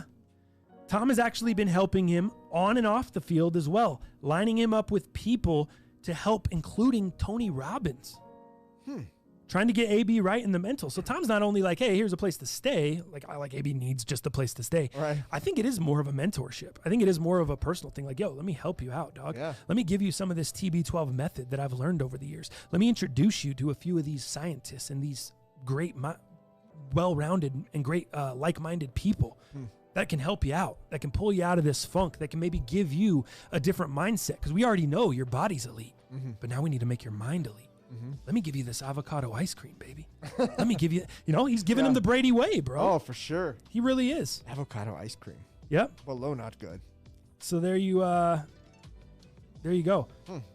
Pretty cool. I remember Brown was he was kind of pissed at Bob Kraft and the Patriots when they cut him, but apparently still good with Tom Brady. It's that business, bro. And he's moved in over there. Last story really quick before we go into Heaters recap. Javon Wims. Did you see Javon Wims yesterday of Awfully- the Bears? awful If you've never heard embarrassing. of Javon Wims, there's for good reason. He's a pile of shit. This man, and he's not even that good. I guess I can't say that he's in the NFL. But Javon Wims, Bears wide receiver, uncorks two massive haymakers to the Saints' Chauncey Gardner-Johnson, the cornerback. Now, on the broadcast, I don't know what happened before. I don't know. All we saw was the reaction. Right. On the broadcast, I did see Gardner-Johnson get in Anthony Miller's face a little bit, and he kind of was like this. finger poking. Poking his finger at him, and they kind of in the helmet, pushed him in the helmet. You don't see any eye rake. You don't see any. You just kind of see some jawing there. I don't know what happened before that. But out of nowhere, the play's over.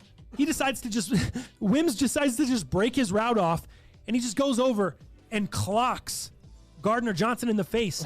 And again, it looks like you're playing video games with your 5-year-old cousin, and he doesn't know how to play the controller because he punches him, and then he just stands there for a stands second, there, and then the other guy's kind of like looking at him like, what the hell? And then he kind of goes like this and shrugs his shoulders, and he gets hit again. He gets punched again. And it's a very funny clip because you're like, wait, what the hell just happened? Yeah. Is that real? And I'm seeing that the NFL is now thinking about suspending. Yeah. Here's the latest About that I have. suspending Javon Wims. The NFL currently is considering a potential suspension for Bears wide receiver Javon Wims, who threw multiple punches at the head of Saints safety C.J. Gardner-Johnson, according to NFL Network's Ian Rappaport. So check this out. To make it even a little bit more weird, do you recognize that name, Gardner-Johnson? No, I did. I know exactly where you're going. So when I first heard it, I didn't, and then now I do. I totally do. Do you? Yes. So Gardner-Johnson was also the player who was reportedly punched by the Saints teammate Michael Thomas during a practice last month. How crazy is that? Now, are we talking the newest, greatest, latest in the NFL antagonist? Are we talking the new modern day Josh Norman? Maybe. What are we talking about here? Getting under people's skin, huh? He can take punches, obviously. Yeah, He's from just his gonna- own team, from the other team. But wait, what about Wims punching someone with a helmet on? I never understand that one. That goes right there with the UFC fighters raising their hand after they don't empty the tank and they know they clearly lost. Right. What are you doing? That goes to this guy. Punching people in the helmet. What are you doing? Yeah. What are you doing? Doesn't make any sense. Makes no sense. God. Punched a man in the helmet. Was it Andre Johnson that got in a fight? Remember him from Houston, I've Texas? seen it a couple different times. Did he get in a fight? Did they take their helmet off? One of them took their helmet off when they were in the fight. Oh, I forgot about that. Was it? Oh, damn. Andre Johnson fight? Yeah, Right. dude. I remember that. And maybe somebody from Cincinnati? Can't remember. It's crazy. But yeah, why you fight with helmets on? That shit don't make no sense to me. JCB, info just released 2-game suspension was dealt. My dog. Thanks for coming through with the news, bro. JCB, appreciate it. John King, y'all don't get it. These are two Florida boys. Cocoa versus Jacksonville. They got beef. All right. Yeah, fair enough. You're right. I did not know that. I didn't know it was deeply rooted. I didn't know there was two Florida boys. Florida, Georgia thing, he said. Yeah. That's funny. 2 super chat donations. My man, Fail Beast, coming through. Just popping in, or not Fail Beast. I'm sorry, Dirty DJ. Just popping in real quick. Keep up the great work, fellas. Thank you, Dirty DJ. Nice. Appreciate that. My dog. Coming through with $5 in the super chat. Also, my man AP, $5 in the super chat. How about your boy taking down DraftKings this weekend? I saw that, man. Congrats, AP. He had, of course, Chiefs heavy. Pat Mahomes, Tyreek Hill, Demarcus Robinson, and the Chiefs D. So he went heavy with the Chiefs, of course. They were playing the Jets. But it could have not worked out. It was very chalky and ended up being chalky. Chalky was the play. You could have easily taken last, AP, if that didn't chalk it up. Yeah. I think if you had like 1 or 2 Chiefs player and then Dalvin Cook and But, dude, he made a great call on Metcalf. Adams. He had Oh, yeah. Metcalf. Metcalf wasn't chalk. That was just a good call because a lot of people were down on Metcalf because of last week. He didn't do He shit. could be on Lockett Lockett was the star. and didn't do shit. Right. That's why this was good because he's looking forward. He's not looking at what happened. Right. He's looking through the windshield, not the rear view. So that's why he did a good job there. Giovanni Bernard, that was chalk because no Mixon. You knew they were going to feed, or not necessarily feed Bernard. The offensive line for Cincinnati is terrible, which credit Joe Burrow again for getting that win somehow because the line is so bad. But Bernard, ton of passes out the backfield, all those dink and dunk joints. Put up 22 points there. Hot. Gesicki was his only cooler, 1.8.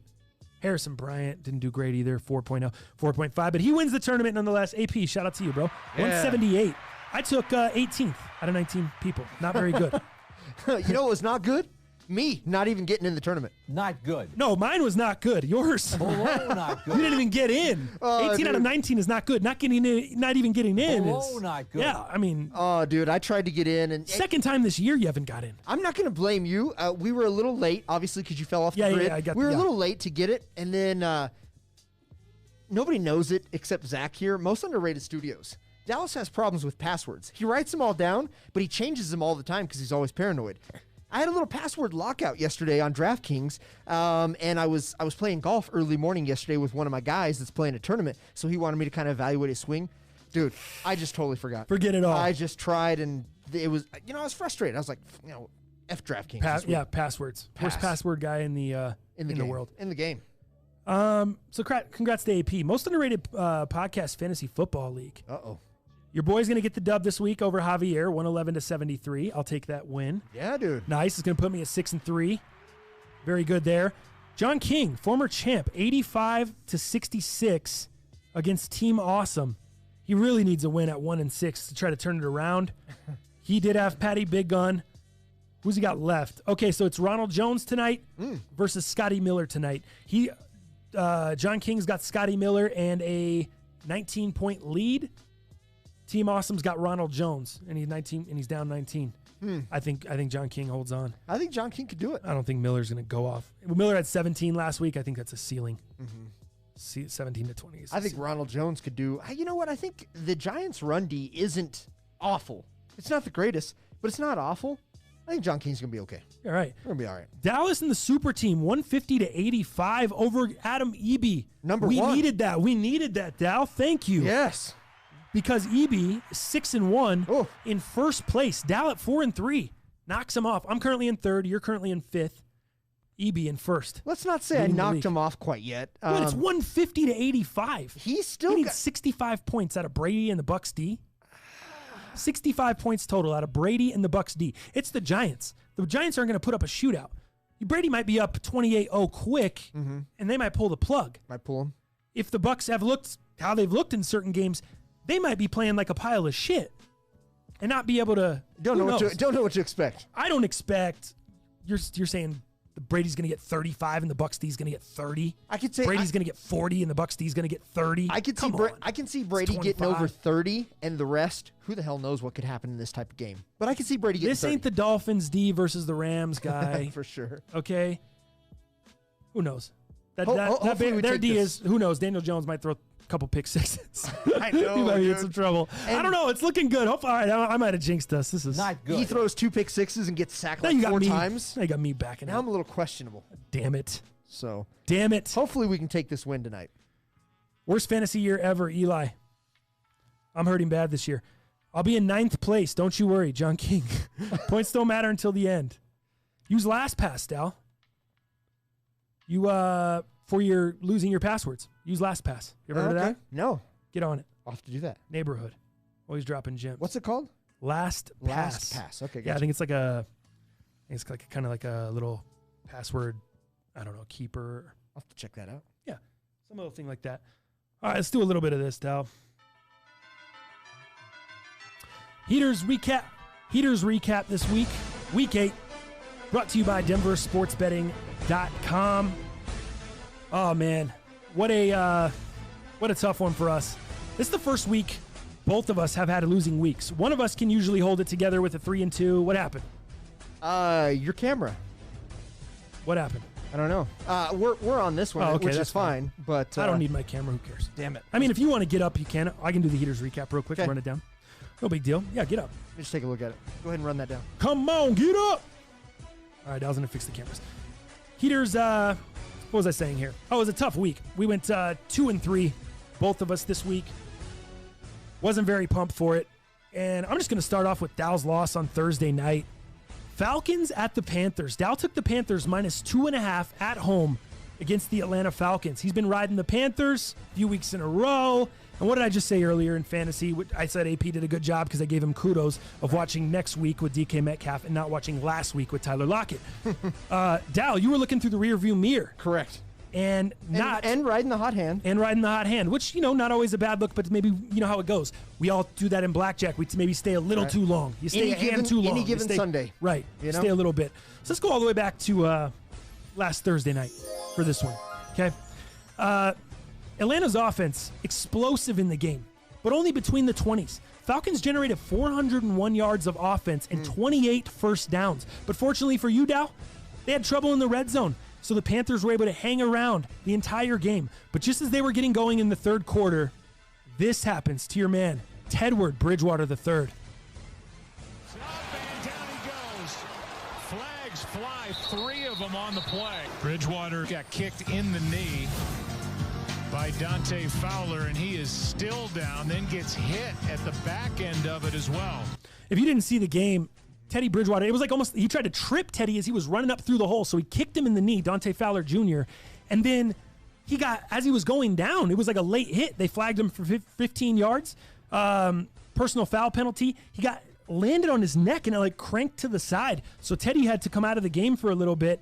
And I don't know, dude. He came back in the game, just never looked quite right. I agree. After the illegal shot. Almost like confused. Yeah. Never looked right after that illegal hit. And not only do the Panthers not cover the 2.5, they don't even win the game. Correct. They lose to the Falcons on Thursday night.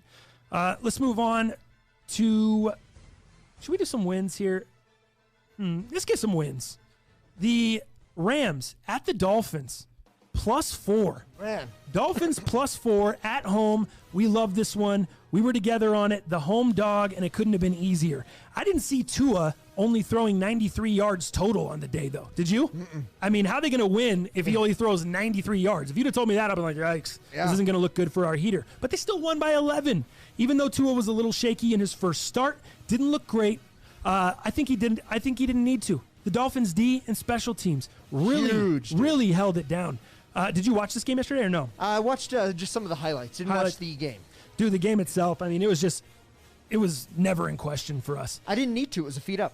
Dolphins and defense and special teams dominated. 2 interceptions of Jared Goff, a punt return to the house, which was the first punt return in the NFL this year. Was it? Yeah, first punt return in the NFL for a touchdown this season. Nobody's taken a punt return back yet. Gotcha. Your boy. Because I was thinking it was Pringle who did a kick return. Kick return, Gotcha. not punt return. Here's that. Goff hit, ball comes loose.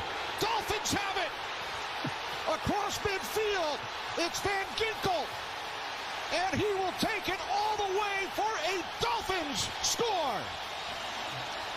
So they had the first punt return of the year, and then they had that little ditty there. That was a strip sack on Jared Goff. Now, if you're watching the game, Myles Gaskin fumbled the play before that in the red zone, like at his own 10 or at the Rams' 10-yard line. Goff picks it up, and now all of a sudden, he fumbled at his own 10-yard line. Rams have it at the 10 going in.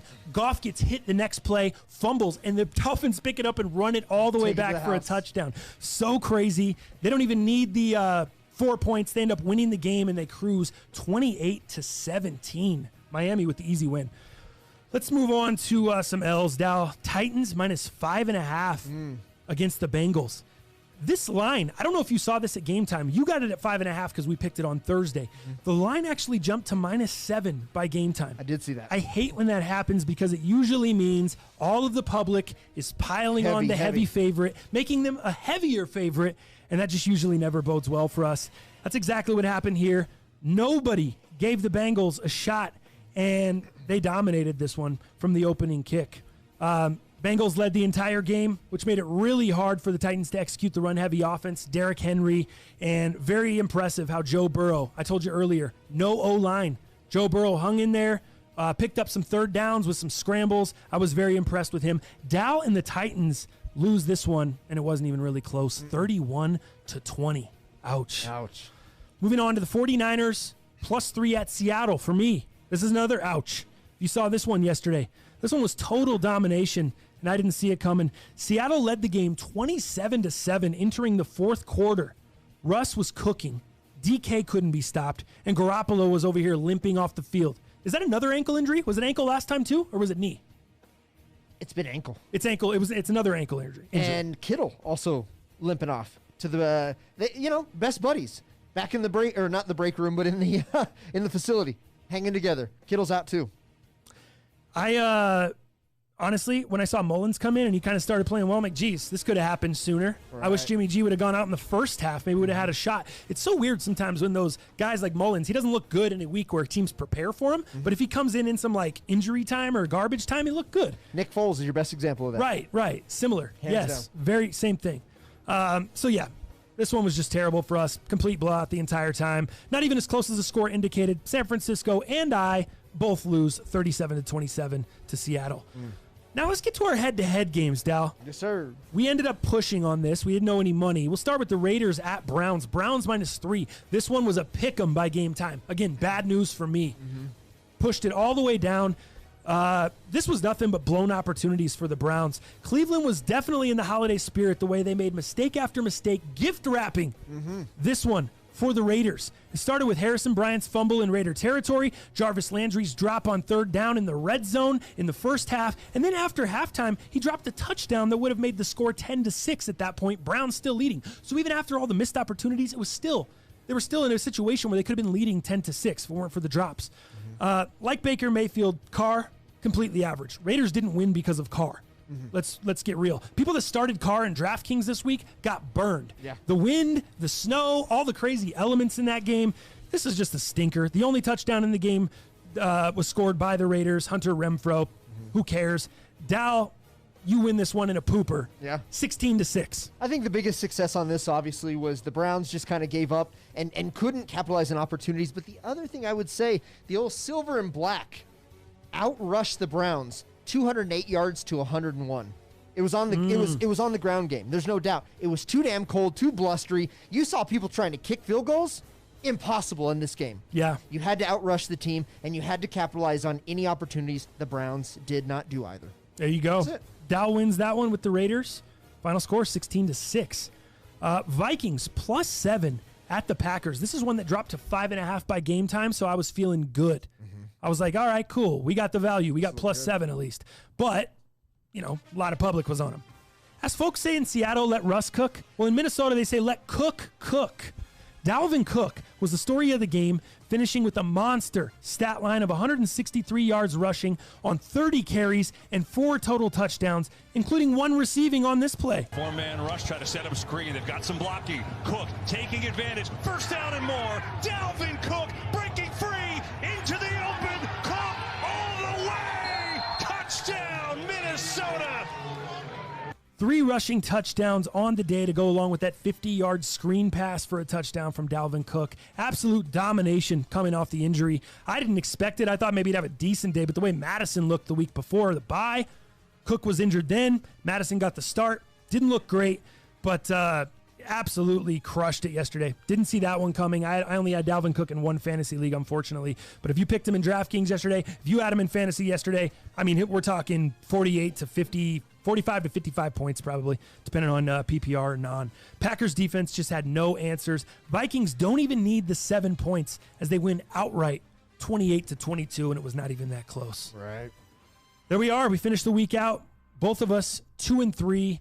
That's going to put us at a combined, let's see here. I'm going to get 2 wins, so I'm going to add 23, 11, and 1 for me.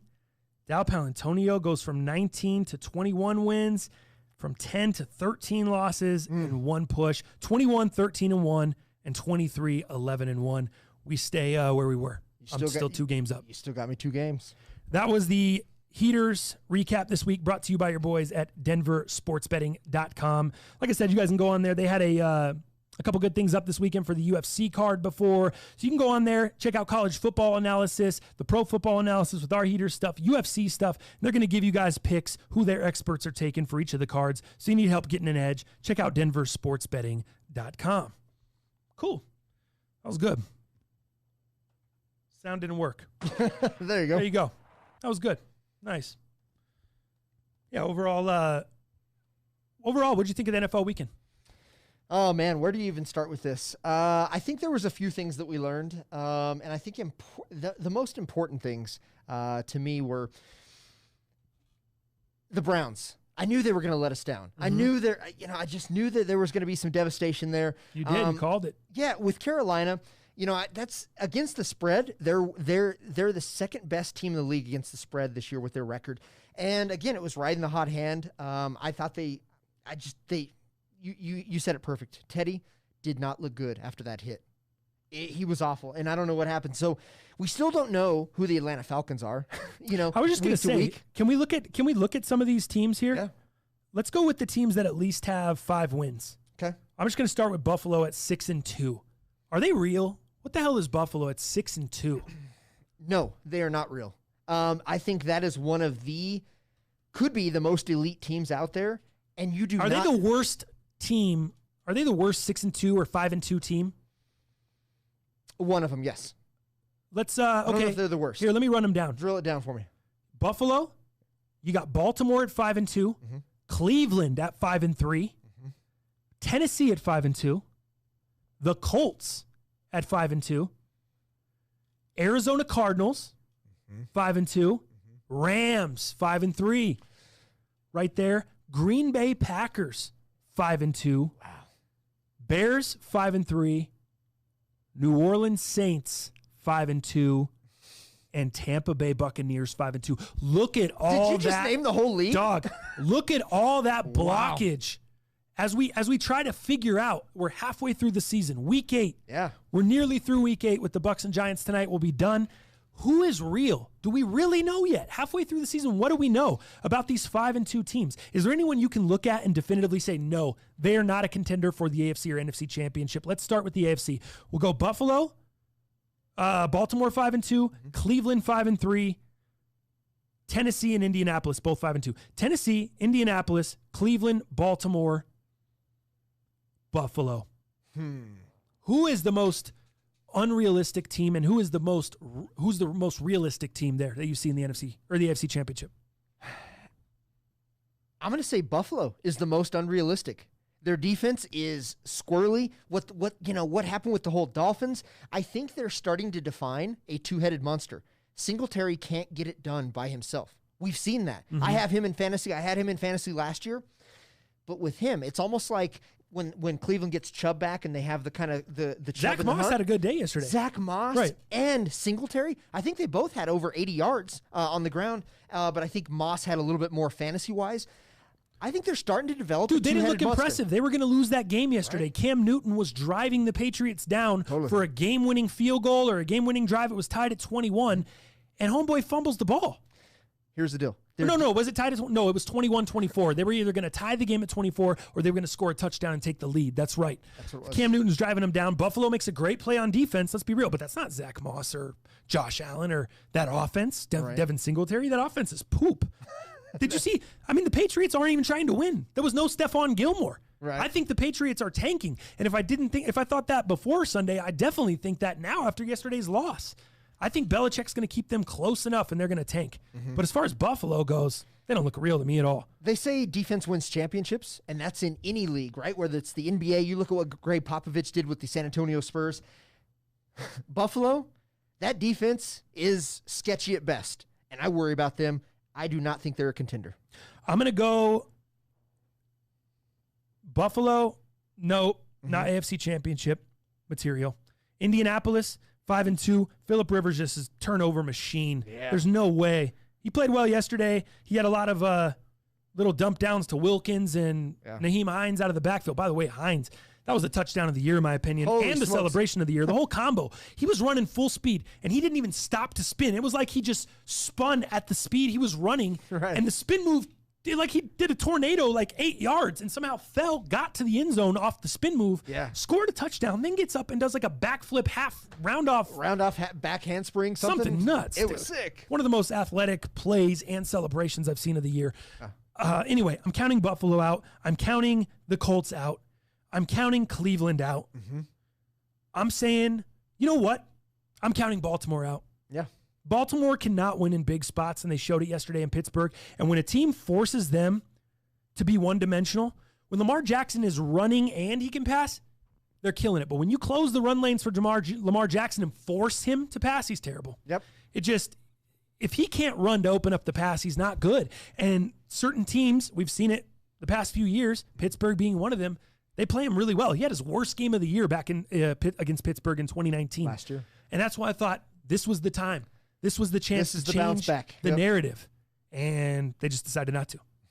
So, I'm going to agree with you. There's no reason I should disagree on that. So I'm going to say Baltimore's no good. You know who I'm going to say is good here? Out of all these teams, Tennessee can play anybody. The style of football they play, that style matches up with everyone. And you know the NFL's all about matchups. What happened with this? They may have lost to Cincinnati yesterday. Did they just overlook Cincinnati? Yes. That's exactly, you know that's what happens in the league. But I'm not panicked about that. It's Cincinnati. They lost to a bad team, and they lost badly to a bad team. It just shows you they didn't show up. It's not like, oh, we were up big and choked it away, or they just didn't get off the plane. I'm not worried. Beat Baltimore last year in the big game. Right, exactly. Baltimore We're looking through the windshield with Tennessee. Regular season team. They have been, and now they're not even showing that this year. Yeah, I thought they'd get it done. So that's where I'm at in the AFC. Yeah. Tennessee's the realist out of those teams there. Let's go to the NFC. We're talking about 5-2 Arizona, the Rams, Green Bay, Chicago, Saints, and Bucks. Arizona, Rams, Green Bay, Chicago, Saints, Bucks. Who's the realist out of those teams? Those are all teams with a 5-2 or 5-3 record. Every one of them, 5-2 or 5-3. Well, I would say the most complete team, in my opinion, and again, early season, we didn't know what we were going to get. I think Tampa is really putting it together all of a sudden, and they're building a bench of offense and defense that we may have never seen.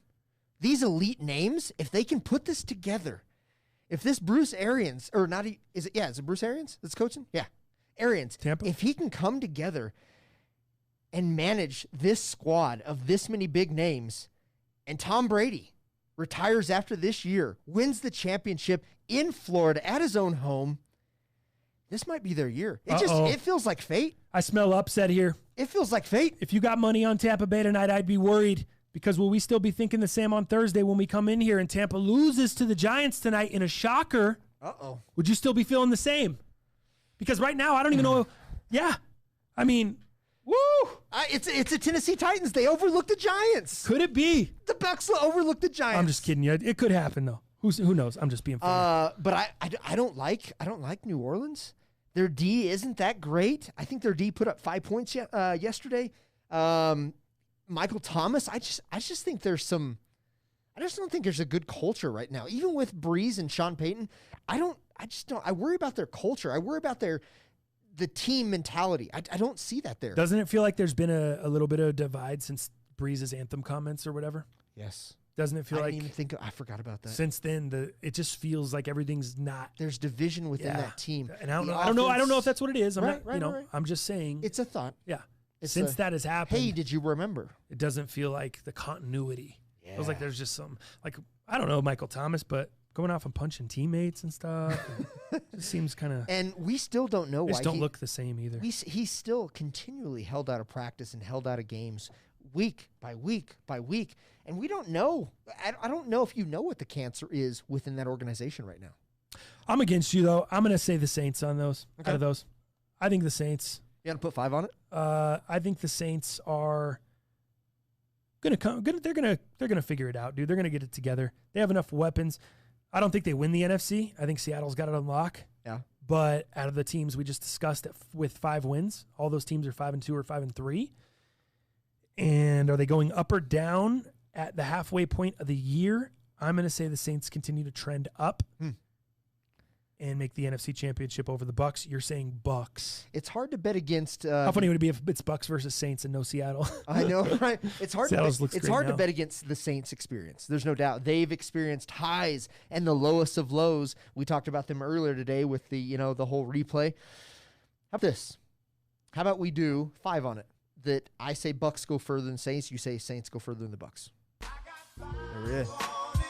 We're in. Do you have your sticky notes by chance? Sticky notes. I didn't bring those to the cast today. Damn it! Because Stone Cold needs one right on his nips. Well, no, we have more. Eli Soto in the chat. I will donate $100 on the next cast if the Giants pull off a dub tonight. Let's go, G-Man! Yeah. Big Blue Wrecking Crew, baby. Let's go. I'm on the Giants all night. Let's go. Come on, Giants. Wow. Can we get this dub tonight, Giants? I know. It's all we ask. I like that shit, Eli. I like that. See, we got 2 right now. We're losing out. Fool. We need the sticky notes, Al. Come on. I got to get the sticky notes. Man. Damn, man. John King says, G, man. Did I do that right? G unit? Yes. All right, cool. Close. G, man. G unit. There you go. Yeah, but G, man. Yeah, it just doesn't go as. It just doesn't go as well. Units 2 syllables, men's 1. That's why it doesn't work great. The syllables. Right. Is that what that's called? Where you do the clapping syllables? Yeah. I'm an idiot. Let me see where we at. Oh shit, we're on. Let's do a little bit of sneakers. Supreme, Dow. We're running a little bit late here. Let's jump into a little bit of this. Brought to you by Pure Spectrum CBD, as always. Oh man. Today, ladies, gentlemen out there, with Pure Spectrum, they have a new unit called the Pure Spectrum Restore Hydrating Face and Hand Cream. Dog, I don't know if you can see it. They can't. Take a look at my hands. Are them shits cooked with dryness or what? Dog, Yeah. these things are cooked. It was look like terrible. I think I was playing in the frozen tundra in Cleveland the weekend. Yeah. I'm dry. The You know what I mean? water, the air over here, the altitude, Colorado, you're just drying us the hell out. Dude, give a little squirt action, as you see there. Oh, you just use it like lotion? Oh yeah, dude. Oh. It's a face and hand restore cream. So just put a little bit in that, dude. I like that. We don't just call it lotion. We call it a restore cream. It's a restore cream. That's why I was confused on what it did. You got to have that. Nice. Dude, smells delightful. You know, you could go on a date with that. You got to, fellas, you got to make sure that you ain't got any roasted hands when you're on a date. You know what I mean? Like, that's first thing. You're eating with your hands. You're you know, touching the lady's face a little bit, a little caress in action, a little caress the hair. Who's doing that? Me. That's what you're doing? Well, if I was on a date. Huh. I haven't done that to Robin in a long Interesting time. tactics. Thank you. So, anyways, fellas, it is the winter. We're dry. Protect yourself from COVID. Wear a mask on the cast. Get yourself some Restore cream. Have those nice hands for those ladies when you start grabbing on their breast assists. You know what I mean? You got to have them soft hands. Check them out. PureSpectrumCBD.com. Enter code MUP. Save yourself some money. Love it, Dal. Love it. Supreme. Guess what? We got no updates for Supreme yet. Supreme community says nothing on any drops yet. So I have no updates. I'm interested. I'd like to see what their big accessories are this week. I got a little extra money in the pocket. I'm working 2 jobs. I'm working doubles. I'm working 9 to 5s. I got a little accessory money for Supreme. Let's see what they got. I got no updates yet. Of course. So we'll know probably towards the end of the day. We'll see. The North Face weekend, last week sucked. I was out. You guys talked me out of it. It was a capital S. I stayed the capital away. Back to the really quickly, Pure Spectrum. Everyone in the chat. Everyone in the chat's going nuts over this. Nice. Dal, did you try this on your PP? It might be the key. He only said it might be the key. I added key. I was going to say, who's the rhymer over there? John King. Oh, okay. I added the rhyming. I have not Neighborhood PP cream. I have not tried. Eli Soto's dying. Everyone's dying, actually. That's kind of weird, Dal. LOL. Marco. Maybe I should have used the CBD as the pee-pee cream. The PP cream. I don't know if you're supposed to put that on your pee-pee. CBP. What if it gets in your pee hole and then we have other issues? I don't know about that either. I don't know if that's good. I'm not sure. So I have not put it on my pee-pee. All right, let's jump into sneakers. Sorry, I had to get that going there. Sorry. All right, so check it out. So nothing on Supreme. No, so I think the biggest thing, since it is November, let's just kind of break down real quick, kind of like we do here every month, or we try to at least, some of the biggest releases in November that we're looking forward to. How does that sound? Great. All right, man, let's do it. Let me get her up on screen for us here. Bam. Let's just start with, we don't need to start with the Supreme / Nike Air Max Plus. The white one is the best out of the colors. You had the lime green one, and then you had the black and like fuchsia colorway. I don't like the silhouette. It's not for me. Let's get to the real deal. Let me go ahead and open one of these Sakai / Nike Vapor Waffles. This is the black. Dog, is this a must-have for you? It's weird. It's crazy, but it just might be odd enough for me to actually love it. What do you think? It's not a must-have, but I definitely want to check it out. It's something I'm very interested in, and I would pay resale for, depending on what it is. And it's something I definitely want to put on my feet and try out and walk around the crib in, and I'll make my decision there. If I can style them and lace them up sick and kind of hype beast them, or, I don't like the double lacing they have there. Kind of looks a little weird. But, yeah, I'm interested. I'm legit intrigued. Dude, I love this shoe. I think it is so cool. I want to check them out. I'm definitely in on that one, so we'll see if we can get that. Now, I did want to show you one that does not have official images yet, but this is the same unit, no G unit, but this actually is what they're calling the Sesame. What do you think about a little brown action on that? We've seen the black, we've seen the white and fuchsia. This is not an official image. What would you think about that one? I'd like it the best. I think so too. Yeah, I think it'd be the best. I think it's so cool. That just speaks fall, dude. So easy to style, I feel like, with those colors. It's not the royal. It's more of the navy, which we know you're not a royal guy. I think that's a sick looking shoe. It looks so retro in that colorway as well. I love it, man. Does the back of it look like a frog mouth to And you? it looks like they yellowed out the midsole a little bit there. Yeah, like Kinda a sail, yeah, what they've been doing. which I really I think it like. looks good. Well, sorry, what's the question you asked me? I don't know. What was the question I asked you? Jeez, you just literally asked it before I Oh. said the yellow midsole. Does the back look like a frog mouth to you? Like, does it resemble like a frog mouth to you? Like that backside? Kinda Frog weird. mouth. Frog lips? Frog lips.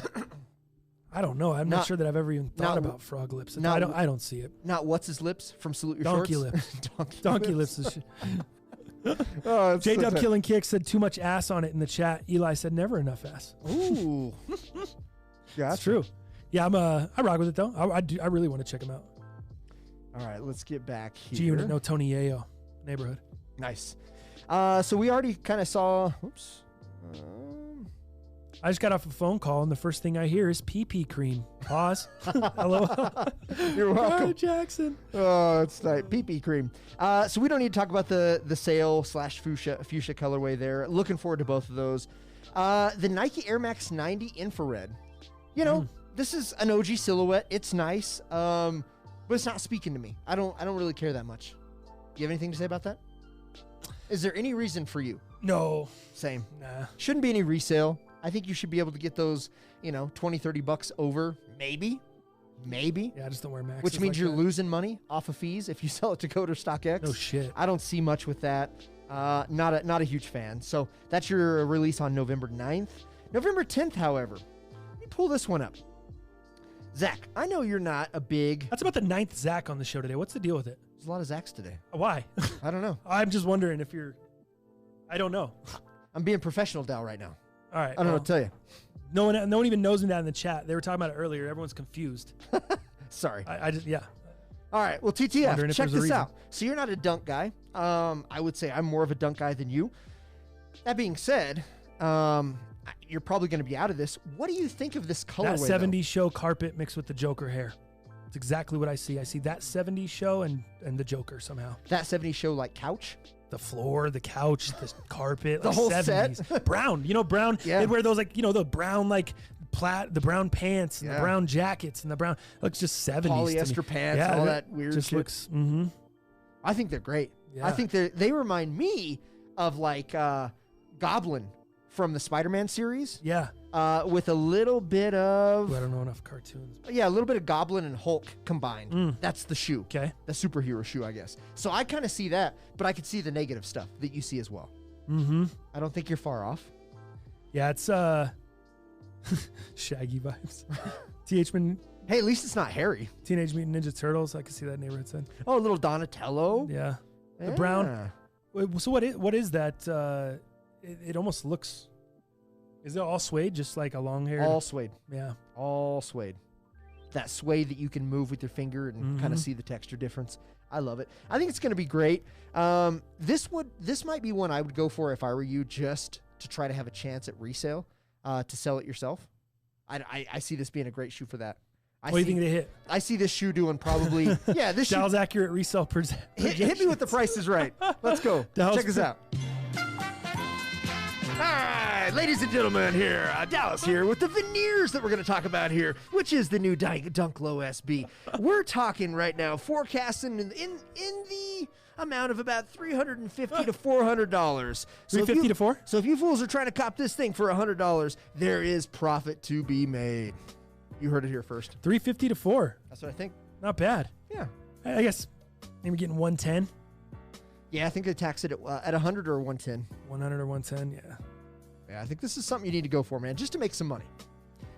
Neighborhood just asked what the predictions were. There you go. That's great. You'll find Glad it. we did that. So fun. What are the predictions? All right, let's go to the next one, man. That's We're wasting too much time. The veneer. The veneer. You're in. Um, Yeah, I'll go for it. yeah. Let's go ahead and skip a few of Misha these. said 275 to 300. Some a little high. You guys want 5 on it? No sticky notes. Misha, you got sticky notes? That's funny. I would take that, Misha. If you say under 300, I take the over 300. You want to do that? He says 275, 300 max. Wow. Yeah, so it'd be like over under 300. You'd be over, he'd Yeah. be under. Let's do. Yeah. Hey, I got 5 on it, Misha. What's you got what's the parameters though? How long? it. I would say a month. And if they hit over 300 at any time, any pair, I would over say- 300? Yeah, a month after the release. So if it drops, what was that? If it drops the 10th, from November 10th to December 10th, if it hits over 300, I win. It's just a month. It's not 2 months. It's not 6 months down the road when everything's going to be worth a lot, I feel like. Just an idea. I'll let you think about it. I'll see what he said. Yeah, we'll see what he says in the chat. All right, so we're going to skip a lot of these Kyries. I'm not a Kyrie guy. I don't like sevens. We don't ball here on the Most Underrated podcast unless you're trying to put some money on it. We'll probably do it. But outside of that, we don't wear a lot of basketball shoes. So we'll go to the next one. Nike Air Presto Navy. Is this something that you like? Is this something that intrigues you at all?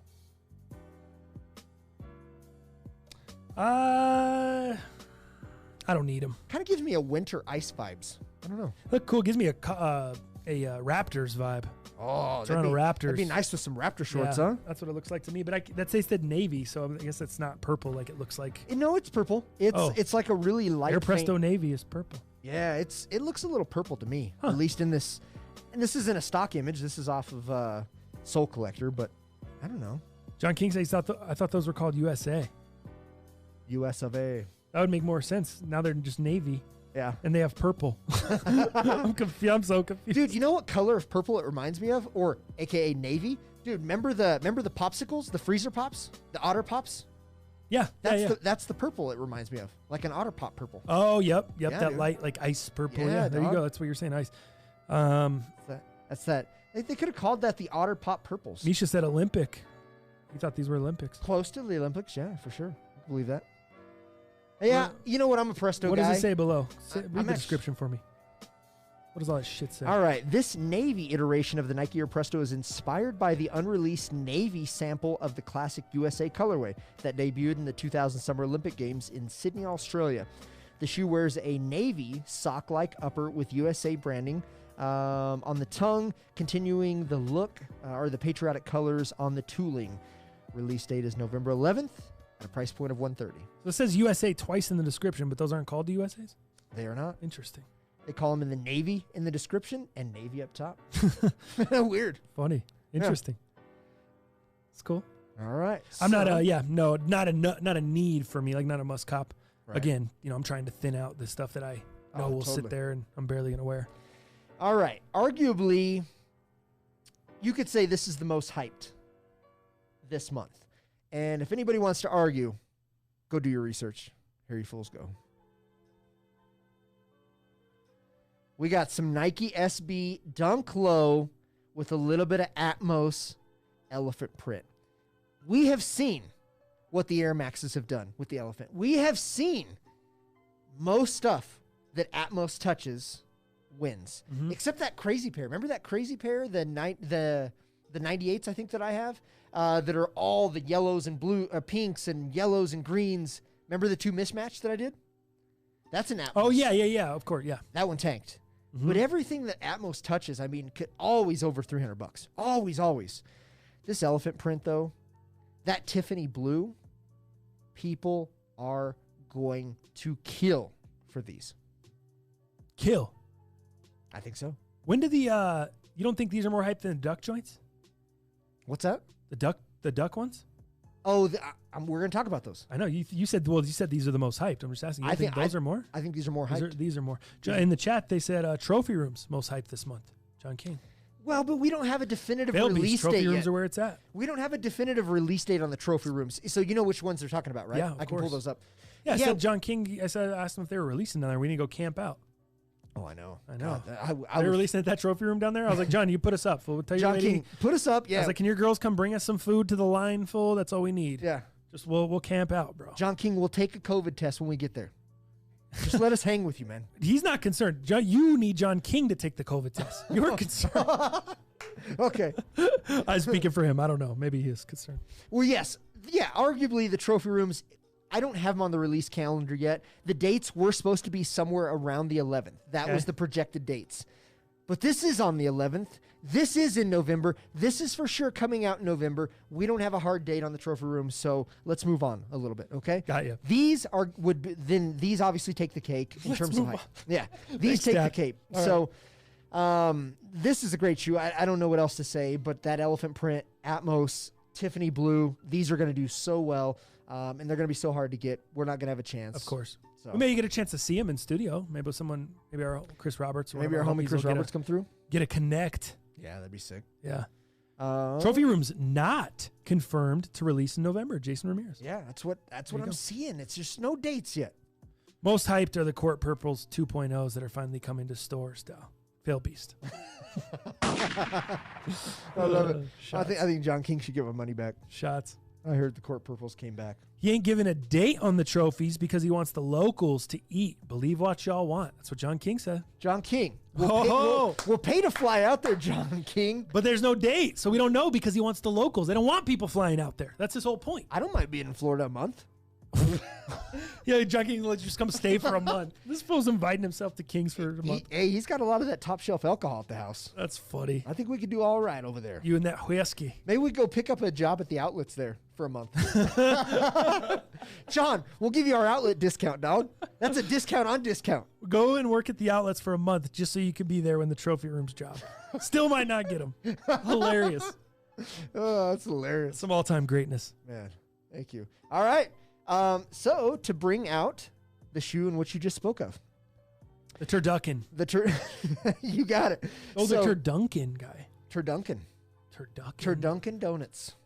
Yeah, that's sick. I love it. This is a great shoe. This comes out 3 days later, so the 11th. This one comes out the 14th.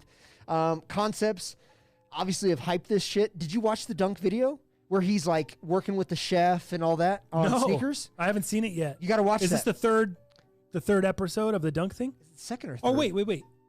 Is this sorry, I might be talking about something totally different. I'm talking about the history of the dunks that they've been doing, episode 1 and 2. It's a part of it, yes. Oh, the third one? This shoe's a part of the third second episode? Or third one? No, the second I watched. Did you? I'm up on it. I'm just not up on the third. That's where I saw it. So he's actually working with the chef, and they're talking about it. They didn't show this shoe at all, but this is what's going to happen based off of that. I'm excited for it. It must have been a different clip you saw on sneakers. It probably wasn't did. included history of dunks. That would make no sense. I don't know. Maybe it was a different clip. Yeah, it had to be. But it was on Sneakers app.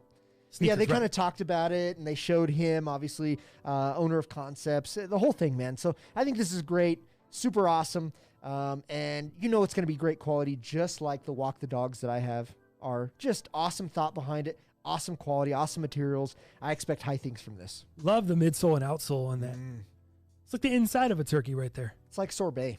It's kind of like the inside when you first, like it's how it's, when you've got the turkey, yeah. that real soft meat. Yep. Oh. That's exactly what that reminds me of right there. Like that shoe is just done so well. I can't wait till Robin wants to touch my slick meat. From the swoosh, which has that kind of iridescent look. Mm-hmm. Just like the crazy duck colors. Dude, and that is so ill. And that's the male duck that has the vibrant colors. Did you know that? Yeah, it's the male duck. I didn't know anything about that. The women are ugly. This is sick, dude. This is a great release. Is this your most hype so far? I really like it. It's a really I would pay resale for it. I think it's just a really well done shoe. Thought through. Yeah. Just a lot of thought in that. Yeah, man. I think really cool. I need to check that out on Sneakers, the chef video, though. I think that one's good. Yeah, for sure. Dow worried about COVID, but ready to go to Florida for some shoes. Haha. Dustin Skinner. Funny. For sure. All right. And then there's two versions of these Bruce Lee Kobe's, the Kobe 5s that are coming out. So I'll show you my favorite one, and then we'll just kind of end it with November there. Woo! Kobe 5 Protro, dude. Bruce Lee's with the scratches on the side. The yellow that she, obviously, I forget her name, but she wore in the movie. This is great, man. I love some of the old Bruce Lee stuff. The Wu-Tang was founded on some of this Shaolin and the fighting and all that. Like, conceptual-wise, this is sick. Shout out to Kobe. I just don't ball. This would be a collector's piece. I would not wear this shoe. I would love to just have this in the collection because it's just so beautiful, so well done. And I don't have a lot of Kobe's. I only have 2 pairs. And this is one that I've always remembered, the Bruce Lee collab and kind of what it all means. It looks very orange on our screen. It's not orange. It's yellow. It's yellow. Okay, thank God. 100% yellow. I was like, dude, why didn't they use the yellow that they used on the Kobe 11? Like, what? Okay. Yeah, it is absolutely looks yellow. so orange on my screen. No. All right. It's not very disappointing. It's not the sunrise. What is that? It's not the sunrise Bruce Lee's. It looks like Halloween. It literally looks like Halloween. On our monitor, it does, yeah. Yeah, It does. all right. Is that the pumpkin Bruce Lee's? Yeah, that's what it looks like. On our monitor? Yeah. The pump leaves. All right, dude, you ready to see the shoe that I got in studio today? Oh, absolutely. Dude. Been waiting. I was like the Proclaimers. I will drive 500 miles to get this shoe for our cast. Is it not good? I don't know. I'm going to let the crowd judge that one. We'll see. We'll see what they think. Check it out. Let me grab it. Oh, boy. I've just been waiting, bro. I've been waiting Oh, nice. for a shoe like you. What about that one? To come into my life. Yeah, I'm waiting Man. for a shoe like you. I got my Spotify playlist Let me, set up. Yeah, let's. Whose was better? Dow's or mine? Well, they don't know the journey that I had to do to get these. Oh, so that makes There's it. a story. But I think they're just so you want your remix to be coupled with the story and them to grade you on the whole thing. It's possible. They could never do that because they couldn't be in the car. They weren't traveling 500 miles. They don't have the That's attention probably why I don't spans. even think that song is that good because I never walked 500 miles. I always hear that and I think the guy's an idiot. Why would you walk 500 miles? I would never walk 500 miles. I would stop. I would get a scooter and double it like Dumb and Dumber in the freezing cold, snot frozen down my shit before I walked 500 miles. Yeah. I mean, come on. Technology, bro. You're probably right. Equally bad. I got equally bad over here from John King. So, Wow. Below not good. all right. Well, let's hope the Neighborhood like the energy, though. Let's hope the Giants win. A fail beast. Whoa. Let that go, Dow. Whoa. Saint Skinner, below not good. All right. Buzz's girlfriend. Woof. Was his girlfriend. Woof. For real. All right, you ready to open these bitches up, man? I'm gonna let you do the honors. All right. Cause I did a little quality inspection here on these. Oh, did you? Yeah. Oh, yeah. Trying to look for some. Yeah. What happened? Wait, how did you get these? You Oh, yeah. drove all over town, I should Proclaimers. Yeah, I should probably give you the story, huh?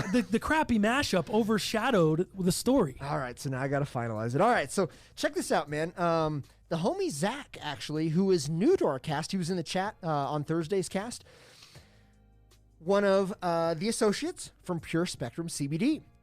So my sister was with all of the cats over at Pure Spectrum and was like, yo, you should check out, Franchise and Dow. And they're like, all right, cool, we'll check it out. It was kind of the perfect storm. So he was in our chat last week and he's like, hey man, I might have the hooks on the Mochas. Mm-hmm. So I DM'd Oh, yeah, I remember that. Last show, yeah. So I DM'd him after the cast and sure as shit, man, he came through. He got like 9 pairs. So this is a guy that we need in our corner. This guy got like 9 pairs. So he and another person, between the two of them, got about 9 pairs. Who's cooking more, them or Dalvin Cook? I mean, wow. Holy. 9 pairs. Well, I don't even know what to say. Like, I'm looking 9 at you. pairs. My mouth is agape full. What is going on? 9 pairs. 9 pairs. Wow. That's a lot of pairs. So Okay. he came through. I did pay a little resale, but a wise man never tells exactly what he paid. I got a tremendous deal. And also, do you see No 12s out of the 9, though, huh? No 12. No big sizes. He didn't get no 12s. He only does them resale sizes. He only does the smart sizes. Yeah. 8 to 11 and a half. That's it. You want 9 pairs? Yep, just 8 to 11s. So, All right. so check this out, fools. So this guy, Zach, great guy, works for Pure Spectrum CBD, kind of an entrepreneur, just like us. Okay. He started a clothing company, him and his buddy, and it's called Terrible Clothing. You are seeing a shirt right now. It looks like it's got spray cans, and it says Riot Counter. And then on the back, it says, what does it say? We want all the smoke? Yeah, but you got to duck down a little bit. There you go. Duck Dynasty down. We want the smoke. We want the smoke. So Smoke cans. Yeah, I didn't really ask him kind of what Riot the shirt control. is or what the shirt means. I just think at a time where, graphics are cool. And this young guy, he's a young cat. He kind of knows what's popping, knows what's hot. I'm here to support his brand. And you can find him on Instagram. It is Terrible Clothing or at Terrible Clothing. He also has terribleclothing.com. So feel free to check it all out, man. Again, he's a local guy. Super cool, super trustworthy. Works with our affiliate, Pure Spectrum CBD. Seems like an up-and-coming cat, man. Not only is he getting pairs, but he's also an entrepreneur, kind of starting his own stuff. So, man, I thought it was cool. So at least go give him a follow, man. Support this fool. But anyways, I made a deal with this guy, and he says, hey, man, I really can't meet up with you. I can't come to you. I'm picking up pairs all day. And I said, well, yeah, fuck, 9 pairs. You're probably pretty busy. So I got off. I got off one job, right? And then I go to the next job, and there's like 30 minutes in between both jobs. And I'm like, dude, I can't meet you. And I'm like, if you got to sell the shoe, dog, I get it. I mean, they're going for $400 right now, you know, in some pairs. I'm like, dude, if you got to sell it, like, whatever, fine. So I work pretty much all my shift, and he's like, hey, man, if you want to come by the crib, I trust you. You're cool, man. You want to come by the crib later on when you get off? Come on by. So sure as shit, I get off work, 9 o'clock, 9:30 on Halloween night, not spending time with my lady, who's like been alone all fucking day on Saturday, like just waiting for me to come home, waiting to celebrate, maybe have a drink on Halloween. Nope, don't go home first. I get on the fucking highway and I drive my ass all the way to Wheat Ridge, which is 40-minute drive from where I'm at, which is about an hour back down to Parker where I live. Oh, shit. And let's just talk about the conversation I had. I was like, hey man, do you need help with printing? Do you need, here's my sources, here's what I got. Let's make this work. We're talking for another 45 minutes or so. You got home and you Dude, you have no idea. And meanwhile, I'm hangry. But I'm happy that I got the Mochas because a lot of people took L's, except John King. John King's pair got here today. he hit him? Yeah. Congrats, that being said, dude, I come in the house ever so gently. I don't open up the garage door. I don't open up anything. I come in that front door. I just crack it open with that key just slightly, not trying to get the dogs to bark, just trying to just make my way in. And I got a bag of Del Taco because I hadn't eaten a fucking thing all day. And, dude, I started unwrapping it. Dog, Robin's about as close to vegan as you guys can get if you don't know out there. And I'm eating the worst food you Are can you think unwrapping of. it slow? Like a kid peeling open Christmas presents? You have no like idea, trying to do dude. some peeking? Yeah, dude. Just totally because, dude, dogs, they hear wrappers like you wouldn't believe. All of a sudden, you unwrap a piece of candy, you unwrap a piece of bread, you unwrap a piece of Del Taco. Dogs just come from everywhere. And sure as shit, I got busted, man. The dogs busted me. And I'll tell you what, Robin was already asleep. And, man, you catch her when she had just fallen asleep. Dude, it's not fun. Oh, bro. I was fighting for my fucking life. You were, dog. Fighting for my life. And then the disappointment talk. Babe, I'm really disappointed that, we couldn't spend together. I was by myself all day. I know you were working 2 jobs. But really, did you have to go pick up some sneakers? Did you really have to go meet up with this individual? Like, could you have done it a different day? Could we have celebrated Halloween? Look at all my friends. Look at all these pictures. Look at what they were doing. I had that conversation, and that's tough. Phil Beast, Dow's out here risking his life for these Mochas. That's it. That's what you were doing, dog. And not the Mochas that a lady would appreciate that you're out there risking your life for. Yeah. You didn't go take her no white chocolate Mocha Frappuccino. Yeah. Not at 11 o'clock at night. No. No. It didn't make sense. Yep. Just going out to get shoes. Yeah. Yeah. So there you go. So that was my not quite 500 miles, but it was an adventure. He said, damn, that mashup makes sense now. In the beginning. Nice. Fighting, bro. I'm telling you, man. And we're going down swinging. So funny. So funny. All right, man. Open those bitches up because I know you want to see them as bad as I do. All right. Let's see here. Oh, yeah. He's got the... Oh, and they got the Jordan. smell. I'm so glad we were right about that pair, and we were so right about that fake pair, bro. I know. We were so right about the fake pair. These got the regular Jordan 1 smell. These got the normal insole that doesn't feel like it's sticking up. The tongue tab, there's no writing. The back writing doesn't overlap over to the top of the tongue tab. Right you are. These are as legit as it gets. The homie Zach coming through, bro. Appreciate that. The laces, the extra laces. The box, you have the authentication, verified sticker in there. Yeah, you got the what is it, YQM? Whatever, YQM. Whatever that is. And then you got the red little stamp on the top. Yep. I mean. Box feels, feels good. I've had fake boxes. We didn't even get a box. Those are the Mochas. We didn't even get extra laces. Nothing. The only thing that was good on those extra Mochas was the suede. The suede was very good. No widow's peak. Oh, man. Isn't that beautiful? Yeah. None. Looks good, dude. I mean, come on. Like, these are perfect. What a shoe. What a shoe. Dog, that smell alone. I can smell it with a mask. Yeah. Just can't beat it. Yeah, and I get it. There's a few pairs of Jordan 1s that don't have the Jordan 1 smell. There are. but there's 75%, maybe 85, maybe higher, have the Jordan 1 smell. That's where she'd always start. I'm not saying everyone has it, but if it doesn't, you should question around and ask around. Yo, ask your homies that know what the hell is up with the Jordan 1 smell. If they don't know what they're talking about, get some new homies. If they don't know what the Jordan 1 smell is, they're not into sneakers. They may be into sneakers. They're not into Jordan 1s. They ain't my homies. If they don't know, then, yeah. Don't have to tell you. But, these are good. Gosh, So I love good. that. These are great, dude. Yeah, the leather on these is so much more official. So much more official, bro. That other pair, that leather was not good. You could just, push on this real quick. I know. Push up. That is look at that. hard.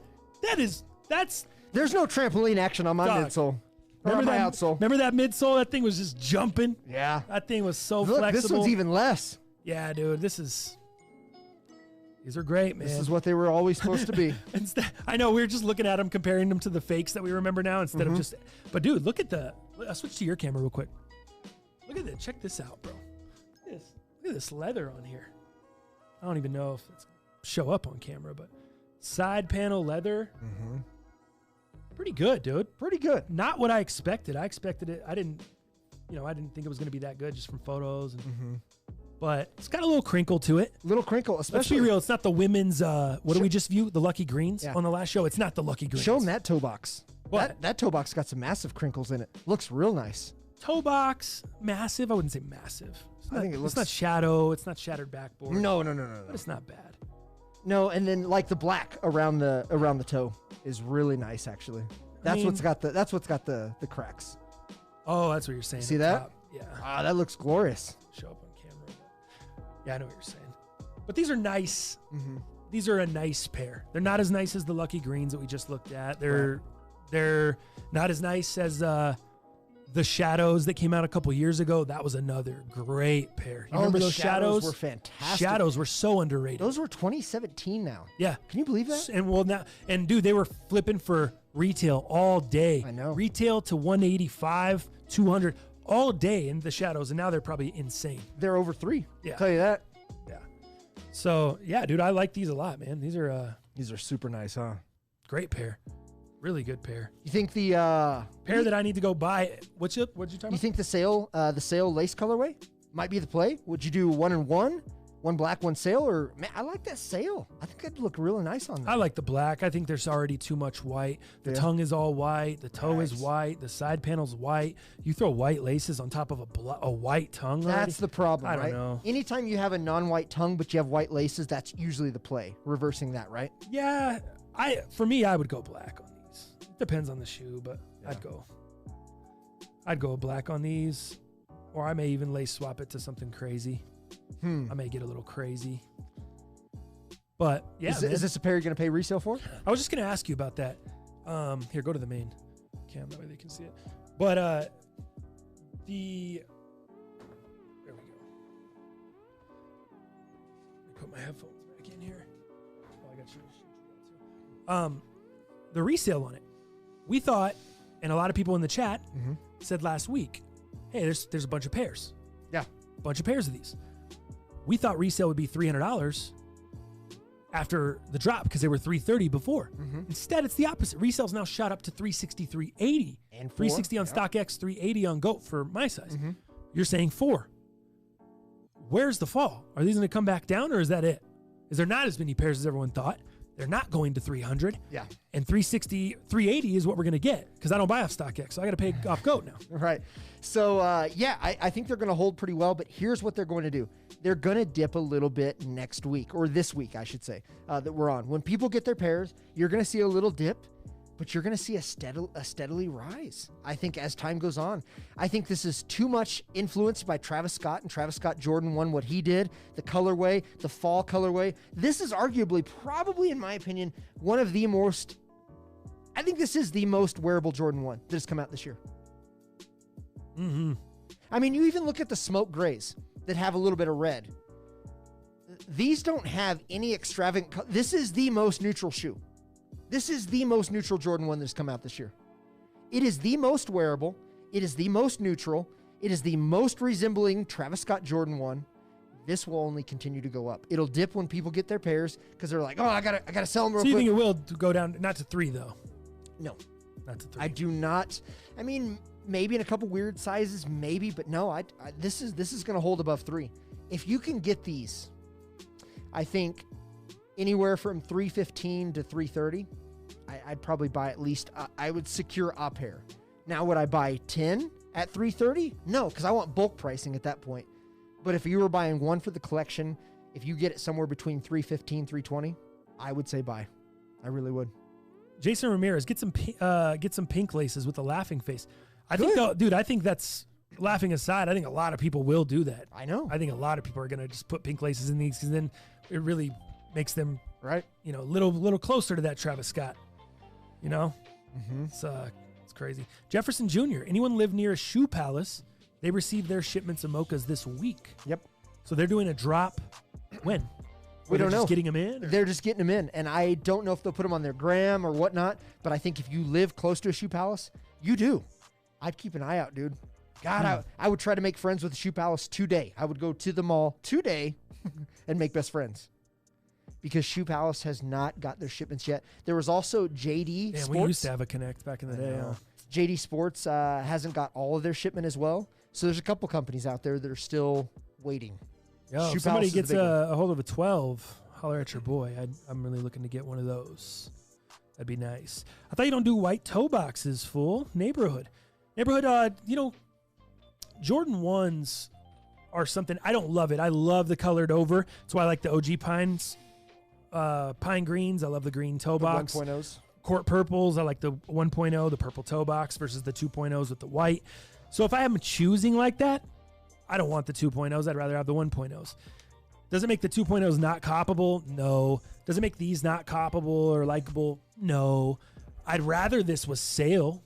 I'd rather everything on this was sale. The tongue, I'd rather it all be sale. Mm-hmm. Like the Luckies we just looked at. But it is what it is. Jordan 1s, I'm not as picky. Now, the Fire Red 4s, no way, never. Mm-hmm. The ones that just dropped or they're coming out, they just dropped on Access or whatever, would never get them. That whole, the white, all that white, would never. White Cement Force, people's favorite shoe of all time, never. Mm-hmm. I just would never wear those around. It's not for me. Stuff like that, man. 5s, Fire Red 5s, any 5s that are all the white toe box like that. No, gross. Nope. 3s, cement 3s, white cement 3s, not really a fan. Much rather black cements all day. Mm-hmm. Crimsons like I have all day. Those are shoes I love. I would never give up. I wear them. I love them. Whites, I would never wear them. They'd sit around. Stuff like that, bro. Stuff like that. Yeah. I appreciate you keeping me on my toes. These are also classic and Travis 1's Scream Hype. These are just a clean pair. Mm-hmm. There you go. No, I agree, man. I think, and the things you could do. I mean, you could get a custom reverse swoosh for these. You could have like our boy, what is his name? Chef whatever. Who does the customs? Yeah, Hugh Customs. Hugh Customs. There you go. Yeah, I mean, he could throw a reverse check on this so easy. Throw some pink laces from Rope Lace Supply. I mean, you could do whatever to these. Oh, it's going to. I mean, this is gonna be done this week. You're gonna start seeing people. Maybe I'll do it. Maybe I'll do it. I was trying Thursday's to have cast. an early pair and have it done early, but I wasn't on it quick enough. I was earlier in the year. Right. As this sped up, it's just I wasn't on it quick enough. But yeah, the you know what? This brown's a little darker than that fake pair too. I think those were lighter brown. I think you're right. The fake pair was lighter brown. Now, that's so funny. We just keep going back to the differences between the fakes. Yeah. We had these literally a month ago. They were just fake, unfortunately. But, yeah, it was lighter. If you had a pair in hand, it would have been so easy to tell. That's what made what we did really good. Because we had no pair in hand to compare it to. Yeah. We didn't even know if these had the real Jordan smell. We just know those didn't. Right. Because we even and then we started searching along the rest of the shoe and kind of came along. What if it smells like a DSW? Yeah. You know? Yep. Yeah, we were like Sherlock Holmes. We just kept like rubbing off the clues, going farther down the path. And we're like, oh, then this. That shit was so funny. Yeah, totally. Passed on the Mochas so I could secure funds for the Midnight Navies Juro style. Dang. Midnight Navies are those are sick. With the silver swoosh? Yeah, those are the Japan ones, right? Mm-hmm. Yeah. Those are pretty sick. What do you think those are going to be crazy high? Not crazy high, but they'll be high. Will they? They'll be higher than I want to spend. What's higher than you want? What's I think they'll be 350. 350. 330, 350. 330. Let me say 330. Higher than I want to spend for those. Yeah, for those. Depends on the person, though. I think they're cool. You know what they look like to me? They look like a Zoom Air, Jordan 1. Why didn't they have Zoom Air? Like it looks just like it would be a Zoom Air. You know how the Zoom Airs have all had kind of a, I don't know, they just look like a Zoom Air Jordan 1 to me. Yeah. I wish they were, so people would be off of them. Like, yeah, whatever, because I would love a Navy Jordan 1. And it's stupid comfy. Yeah, and that would add the comfort. Yeah. Now I got to deal with all this hype nonsense since they didn't make it Zoom Air, and they're, I got to deal with nonsense. I still got to wait to get a Jordan 1. I like the wide tongues in them. They have a nice wide tongue in those. The Zoom. Yeah. Yeah. So it'd be super nice with pants. Zoom. Yeah. Yeah, dude. Yeah, Zoom. If you guys are sleeping on the Zoom Airs, if we didn't already tell you. I don't know if someone in the beginning asked about your mask, and I've totally forgot about it. The Adidas masks, we've said it on the show. If you missed it in the beginning, or if you missed it before, if you're still here from the beginning, the masks are fire. The Adidas masks are the best mask I've used. People have recommended a couple other companies to me that I'm going to try out. But I actually have another box on the way, which I need to give you. I'll take a one. mask, because you gave me one. Bet. That actually got delivered today. Oh, nice. Yeah, so I'll bring that to you Thursday. But they're way better than any other mask I've had. I agree. Someone else was saying in here, Dow, how are you doing with the mask? Isn't it uncomfortable and it keeps falling down? I don't have any issue with my Adidas mask falling down at all. Yeah, and I got a big ass Italian nose, but I don't have any issues. Yeah, so you fools, you notice everything. What's happening here is the hat and the headphones is causing. Oh, they're noticing your mask. Yeah, they're noticing me adjust it, and it's because these headphones is pulling the mask down, and I still have the hat that's on top of the actual harnesses that go behind my ear. Wow. So this setup doesn't work so great. So I keep kind of pulling it above my nose because I'm not one of those that let my dick nose. Yeah, I'm not one of those guys who lets their dick nose hang out of their mask. That shit's weird. So yours keeps falling down because of the headphones. Because the headphones is pulling my mask down. So otherwise, dude, I wear this for 7-8 hours a shift all day, every day. Breathability, comfort, the way it fits on my face. There is no better mask that I've tried than this one. The NFL equipment new era masks are the best from John King. I changed my mind, he said. Really? Because he was Adidas guy. Yeah. What about the stance masks that all the NBA players were playing? I heard those were really nice. Anyone in the chat have a stance mask? Have you used a stance mask by chance? Brian Jackson, this is funny. Love my Adidas masks. Got my black ones from the first Adidas drop. Same. Feels funny saying that. Drop on a mask. It's true. But it is, though. It is unfortunate. I know. We just had the drop the other day. I thought my girl was going to be able to get one of those smalls because she said these ones, the medium large, are a little big for her face. So she's like, yo, I want to try that extra small, which they say it's more for kids. Sure. But she wanted to give it a try, and we couldn't get them, dude. Like, they were gone like that. Quick. Gone. Wait, did I read this wrong? Oh, they're more cloth. I don't like them. You don't like what? The Adidas masks or the NFL masks? Those, he said they're more cloth. I don't feel like the Adidas ones are more cloth. Maybe he's talking about the stance. Are the stance more cloth? Oh, stance. The stance. Over the new era official NFL logo ones are the way to go. Okay. So those are the best ones. NFL logo, the new era. Adidas is second. He said the stance are more cloth and crappy. Gotcha. There you go. Okay. That makes sense. We got it. We figured it out. We decoded. Under Armour masks are nice. Misha. What up, Misha? How you doing, bro? All right, bro. I think, anything more, Dow? I think that's... You want to hit on for today? I think that's all I got. Just in here talking shit with you fools, man. Hanging out. I guess good luck on my pee-pee appointment tomorrow. Good luck on the appointment. I'll have an update on Thursday. Maybe. Well, if you guys are interested, we'll have an update on Thursday. If you're not interested, we'll still probably have an update on Thursday. So here we are. What are you wearing today? Those orange NMDs, what are those? I can't tell you, bro. You can't tell me? They came in a pack. They came out with a pack. Don't those bricks have the 3M? These are 3M bricks. Those are 3M bricks. 3M bricks. It was a turquoise pair. A turquoise pack. There you go. Fuck, I can't remember the name, though. There you go. I don't remember the name either. I can't tell you. I just know it was a turquoise and an orange pack. And they were kind of slept on. Because it was like as NMDs were dying. That's right, yeah. But or maybe dead already. They're both such sick fire color. Do you have both colorways? Yes, I have both. I love the teals too. I'll wear the teals on Thursday. As long as it's Mr. John Paxson. not a lot snowing. I love both pairs, dude. I think they look great. They're both still. I don't have a ton of NMDs, but those are two pairs I do have. The teal and the orange of whatever that pack was of the sleepers, bro. Only pack I have is the Packard. Reflective NMDs, Juro Style said. Peace out, fools. Sending good PP vibes your way, Dal. Thank you, Pause. sir. Everyone's telling you stay healthy, Dal. I appreciate it. Appreciate it, man. Cool. Yeah, we'll update you guys on on Thursday. Sorry, Thursday. I have a brain fart. Forgot even today was Monday. And I'll have the DraftKings up earlier. I'll have the timestamps out for this episode. I have everything back on track here, bros. But until then, we will see you fools on